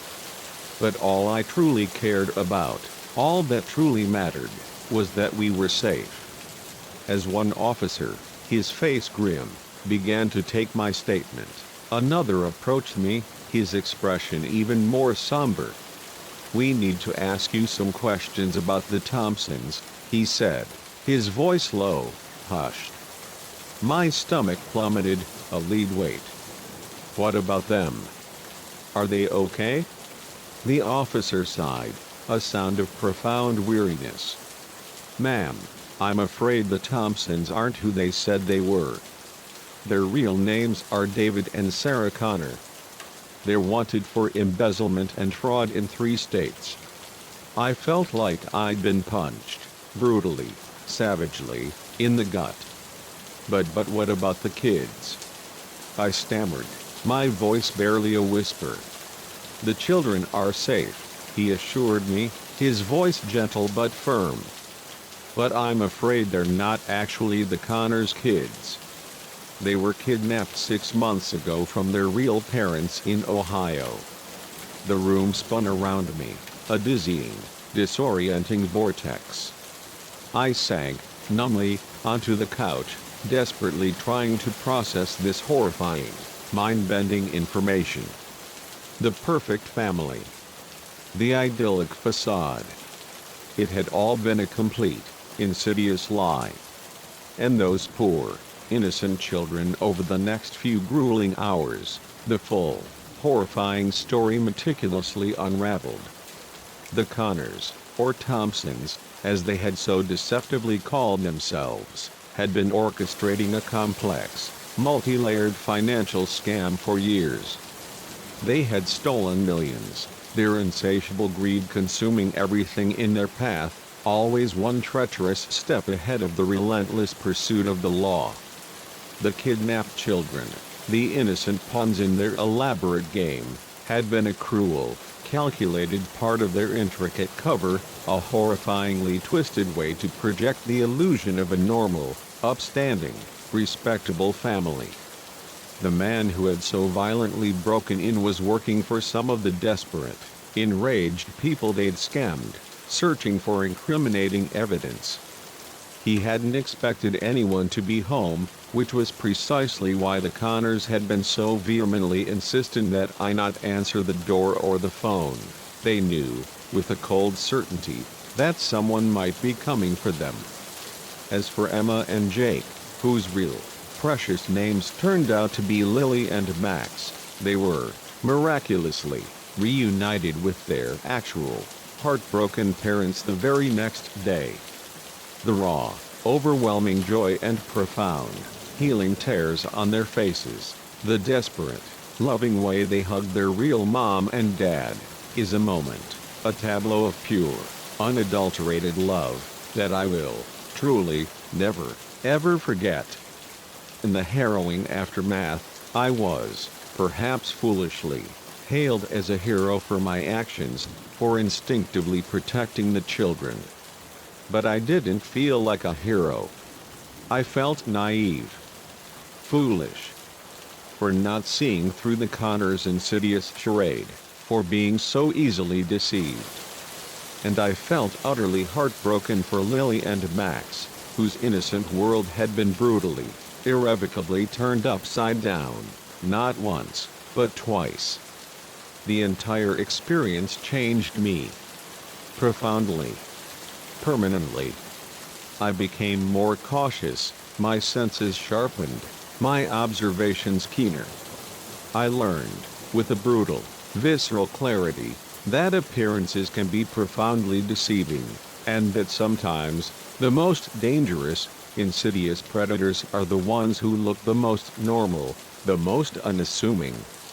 But I also learned, in that terrifying crucible, about my own raw, untapped strength. When it truly mattered most, when innocent lives hung in the balance, I had kept my cool, kept my wits about me, and protected those precious kids. I had faced a terrifying, unimaginable situation and, miraculously, emerged on the other side. Now, Years later, the echoes of that night still haunt me sometimes. I wonder about Lily and Max, those two brave, innocent souls, hoping, desperately, that they found lasting happiness, a profound, healing peace, with their real, loving family. I think about the Connors, serving their rightful time in federal prison, and I wonder if they ever, even for a fleeting second, felt a shred of guilt about the countless lives they so casually, so brutally, destroyed. Most of all, I think about how swiftly, how violently, an ordinary, mundane night can transmute into something utterly extraordinary, something profoundly terrifying. And how we never truly know what dark, insidious secrets might be lurking, festering, behind seemingly closed, unassuming doors. I still babysit occasionally, a quiet, almost meditative ritual. But now, I always, implicitly trust my instincts. If something, anything, feels even slightly off, I pay meticulous attention, my senses heightened, my guard up. Because I learned the hard way that sometimes, the real, most insidious danger isn't the shadowy stranger violently breaking in. It's the seemingly normal, smiling people who invited you in, who welcomed you into their lives, in the first place. That night taught me, with a brutal, visceral clarity, that bravery isn't about the absence of fear. It's about doing what absolutely needs to be done, about stepping into the terrifying unknown, even when you're consumed by terror. It's about fiercely protecting those who, in their innocence, cannot protect themselves. And sometimes, it's about facing the profound, consuming darkness and emerging, irrevocably, stronger on the other side. I may not be the same naive, unsuspecting girl who walked into the Thompson house that fateful night. But I am stronger, wiser, and, perhaps most importantly, far more prepared for whatever the unpredictable, terrifying tapestry of life might, inevitably, throw my way. And in the end, that, a profound and undeniable truth, is a lesson worth learning, no matter how utterly terrifying the teaching of it may have been. Story 11. The sharp, echoing crack of the rifle shot ripped through the crisp, still air of the forest, freezing me, Ryland, dead in my tracks. This was supposed to be a sacred, peaceful hike, a chance to cleanse my mind, to breathe deeply the untainted breath of nature, to lose myself in its profound, restorative embrace. Instead, I found myself a terrified, unwilling witness to something utterly unspeakable, something I was never, ever meant to see. And now, the chilling, undeniable truth slammed into me, I was running for my very life. I've always been a creature of the wild, a true outdoorsman at heart.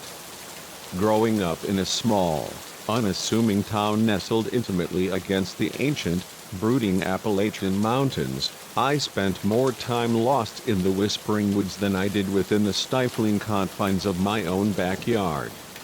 So, when the relentless, suffocating pressure of city life began to feel overwhelmingly crushing, an oppressive weight on my soul, I knew instinctively, unerringly, precisely where to go to find solace, to truly recharge my weary spirit. I carved out a precious week from the unforgiving grind of work and drove, with a singular, desperate purpose, deep into the heart of my favorite national forest.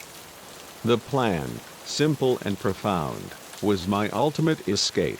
5 blissful days of solitary hiking, camping beneath the vast, star-dusted tapestry of the night sky, and meticulously, utterly, forgetting about the relentless tyranny of deadlines and the petty, soul-crushing politics of the office.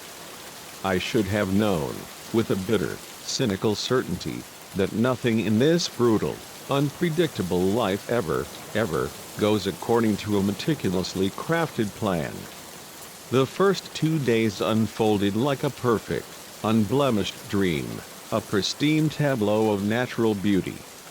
The weather was exquisitely crisp but bathed in a warm, inviting sun, the autumn leaves a riotous, blazing symphony of crimson reds and burnished golds. I hiked deep into the untamed backcountry, deliberately venturing far, far beyond the well-worn tourist trails and the bustling, chattering crowds of campsites. Out here, in this profound solitude, it was just me, the stoic, ancient trees, and the occasional, curiously bold deer, a fleeting, silent companion. On the third day, a restless, insatiable urge for deeper exploration seized me, drawing me further into the wild, untamed heart of the mountains. I decided to venture into a completely new area, uncharted territory. The trail, barely discernible, a mere phantom, was more a faint game path than anything officially maintained by the Park Service. But I was supremely confident in my navigation skills, honed by years of wilderness experience, and the unwavering, digital guidance of the GPS on my phone. Besides, the thrilling, exhilarating promise of discovering something utterly new, something unseen, was, after all, a fundamental part of the profound allure that drew me out here. It was late afternoon, the sun already beginning its weary, reluctant descent, when the first gunshot, a sharp, echoing crack, reverberated through the air. I froze, my body locking into rigid stillness, utterly bewildered. Hunting, I knew, was strictly forbidden in this pristine section of the forest, and besides, it wasn't even hunting season. Perhaps, I rationalized, it was just a park ranger, dealing with the problem animal, a necessary, regrettable intervention. But then, I heard voices. Gruff. Angry. Their harsh tones carried on the capricious wind, sharp and distinct. Something about the sheer, raw aggression in their tone made the tiny hairs on the back of my neck stand up, a primal warning. This was not official park business. Something was profoundly, terrifyingly wrong.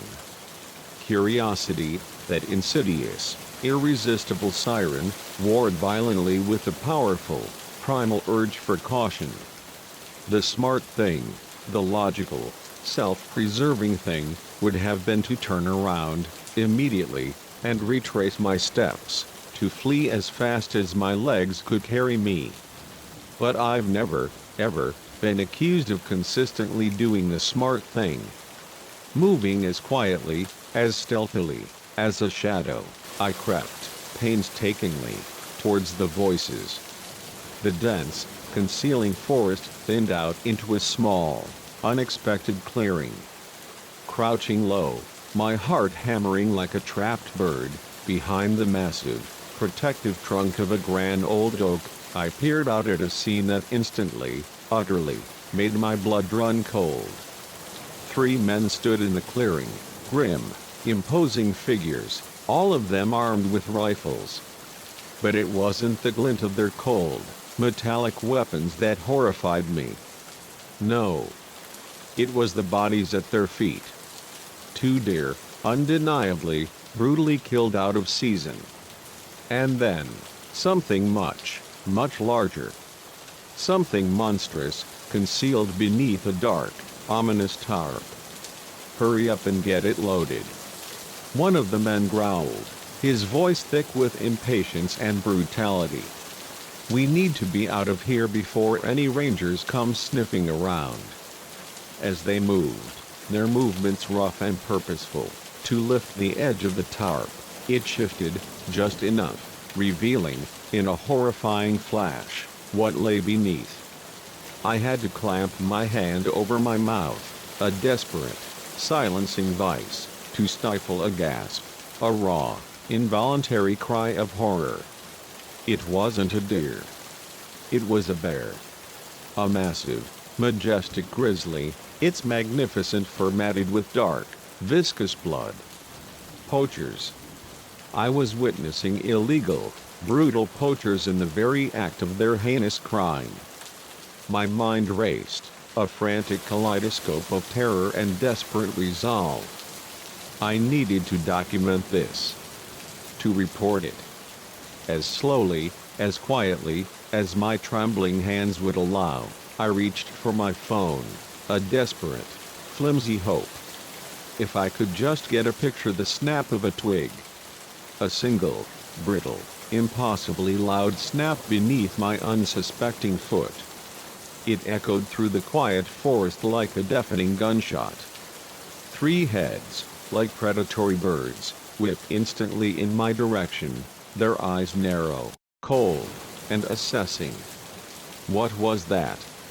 One of the men snarled, raising his rifle, its barrel a dark, menacing eye. I didn't wait. Not for a single heartbeat to see if they'd spot me. I turned and ran, crashing violently through the dense underbrush with none of the stealth, none of the silent precision I'd used to approach. Behind me, I heard shouts. Furious, guttural shouts. And then, terrifyingly, the unmistakable sound of relentless pursuit. "Get him!" A voice roared, thick with menace. "Don't let him get away." Fear, raw and absolute, lent me wings. I sprinted through the dense, unforgiving forest, ducking low under thorny branches, leaping desperately over colossal fallen logs, my lungs burning, a fiery, agonizing inferno, and my heart threatening to explode from my chest. But I could hear them behind me, their heavy, relentless footsteps gaining ground, closer now. They knew these woods, every twist and turn, every hidden path, and they were motivated by something far more sinister than just the thrill of the chase. A rifle shot cracked the air again, a brutal, echoing report, splintering bark off a tree inches from my head. They were shooting at me. This wasn't about catching a mere witness anymore. They were trying to eliminate me. To silence me. Permanently. I veered sharply to the left, hoping, desperately, to throw off their deadly aim.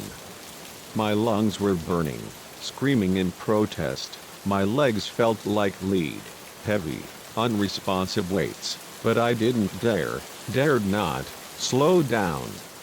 I just needed to reach my campsite. I had a satellite phone there, a single thread of connection to the outside world. I could call for help. But in my blind, panicked flight, I'd utterly lost my bearings. Nothing looked familiar. I was running blind, driven purely by the desperate, primal need to get away. Another shot. Closer this time. I felt something hot, a searing, burning pain, graze my arm, and looked down to see a jagged tear in my jacket, blood, dark and viscous, welling up from a shallow, angry cut. The terrifying, brutal reality of my situation slammed into me like a physical blow, a crushing weight. These men were going to kill me if they caught me. I burst through a thicket, the thorny branches tearing at my clothes, and found myself teetering precariously at the very edge of a steep, treacherous ravine. Far below, a ribbon of silver in the dimming light, I could hear the powerful, roaring rush of the river. For a terrifying moment, I froze, utterly unsure which desperate direction to take. The chilling sound of my pursuers, their furious shouts, was growing closer, relentlessly, inexorably closer. Making a split-second, desperate decision, I began to scramble, wildly, precariously, down the unforgiving ravine. It was steep, treacherously steep, loose rocks sliding treacherously beneath my desperate feet, dislodged by my frantic descent. More than once, I nearly lost my footing, saved only by a desperate, instinctual grab onto exposed roots or the thin, yielding trunks of small trees. I could clearly hear the poachers now, their furious shouts echoing from the very top of the ravine, calling out to each other, their voices thick with frustration. They'd lost sight of me in the dense undergrowth. I pressed myself, a desperate, trembling shadow, against the cold, rocky slope, desperately trying to control my ragged, rasping breathing. "He must have gone down," one of them snarled, his voice thick with frustration. "You two go around, cut him off at the bottom. I'll follow his trail." My heart sank, a lead weight. They were going to trap me. I looked down at the river, its churning white water, a terrifying, mesmerizing spectacle, roaring violently over jagged rocks. It was a long drop, a terrifying plunge, and the current looked deadly, a swirling vortex of unforgiving power. But what choice, what earthly choice, did I truly have? Taking a deep, shuddering breath, a final gulp of courage, I pushed off from the ravine wall and half ran, half slid, a reckless, desperate descent, down the treacherous slope.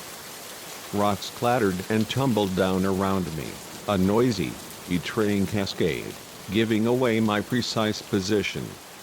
I heard a furious shout from above, followed immediately by another gunshot, its brutal report echoing through the ravine. But I was moving too fast, too erratically, for them to get a clear, deadly shot. I hit the water, feet first, the icy, brutal shock instantly driving the air from my lungs.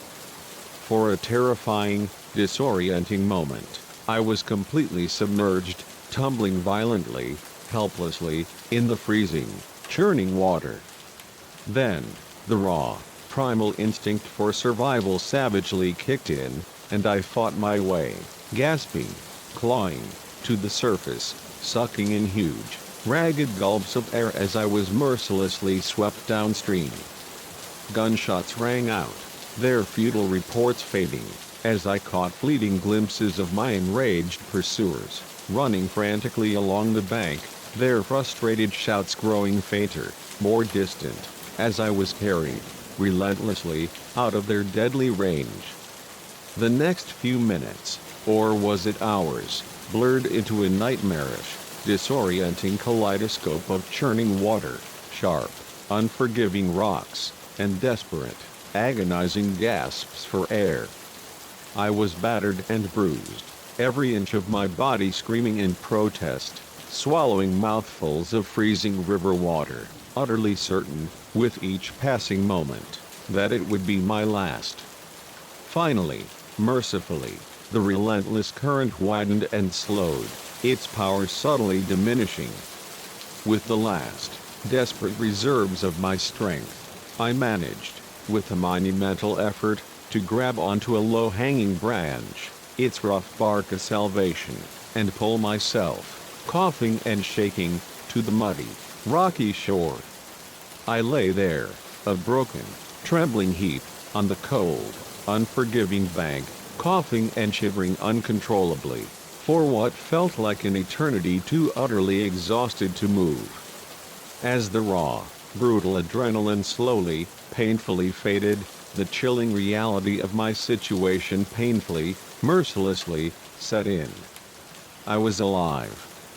But I was also utterly lost, physically injured, and relentlessly hunted by cold, ruthless killers. I had no food, no supplies, and absolutely no idea where I was. The night was growing bitterly cold, and in my soaked clothes, hypothermia was a very real, very terrifying risk. But I wasn't ready to surrender. Not yet. I'd survived this far, endured so much, and I was utterly determined to see it through, to fight for my very existence. As the first, reluctant light of dawn began to creep, tentatively, over the horizon, painting the sky in a hopeful, muted gray, I forced myself, with a monumental effort, to my feet. Every single muscle screamed in agonizing protest, but I fiercely ignored the pain. I had to keep moving. I began to follow the relentless flow of the river downstream, instinctively believing it was my best, perhaps only, chance of finding civilization. As I walked, each step a testament to sheer willpower, I desperately tried to piece together the horrifying fragments of what I'd witnessed. Who were those men? Who had they brutally killed? And how was I going to get out of this alive? Hours dragged on, each one an eternity. The sun climbed higher, its warmth slowly, thankfully, beginning to dry my soaked clothes. I was utterly exhausted, ravenously hungry, and consumed by a cold, persistent fear. But I kept putting one foot, then the other, in front of me, a grim, determined march. Every snapping twig, every rustle of leaves, made me jump, my heart leaping into my throat, utterly convinced that my murderous pursuers had miraculously found me again. It was mid-afternoon, when the most beautiful, life-affirming sound in the entire world reached my ears, the distant, welcoming rumble of car engines. I quickened my pace, a surge of pure, unadulterated hope coursing through my veins. Soon, miraculously, I broke through the dense tree line and saw it, a paved road.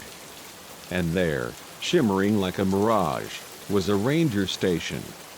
I practically stumbled, a broken, trembling wreck, through the door, startling the two bewildered rangers inside. "Please," I gasped, my voice raw and hoarse, collapsing onto the floor. "I need help. There are men in the forest. They killed someone." What followed was a disorienting whirlwind of frantic activity, park rangers, then stern state police officers, and finally, even grim-faced FBI agents, who questioned me relentlessly for hours. Search parties were immediately organized. Helicopters, like tireless metallic vultures, scoured the precise area where I'd witnessed the unspeakable crime. In the end, they found the grave, exactly as I described it. The body was identified as a local businessman, reported missing weeks earlier. But of the three menacing men, there was absolutely no sign. The authorities, their faces solemn, praised me for my bravery, but I didn't feel brave. I felt incredibly, miraculously lucky. And more than a little foolish. My solo adventure had nearly, brutally, cost me my life. As I finally, painfully, headed home days later, my body aching, my mind haunted, I knew, with a chilling certainty, that I would never, ever look at the vast, untamed wilderness the same way again. The forest, once my sanctuary, my refuge, now harbored dark, insidious shadows and chilling secrets I had never, in my naive innocence, noticed before. But it had also, in its brutal, unforgiving way, shown me a raw, primal strength I didn't know I possessed. I don't go camping alone anymore. Not ever. But I do still venture into the woods from time to time, drawn by an irresistible, almost magnetic pull. And when I do, I'm always, relentlessly, alert. Always watching. Because I learned the hard way that even in the most beautiful, seemingly pristine places, darkness can lurk, insidious and unseen, just out of sight. And sometimes, ultimate survival depends not on strength or skill, but on being terrifyingly ready for absolutely anything.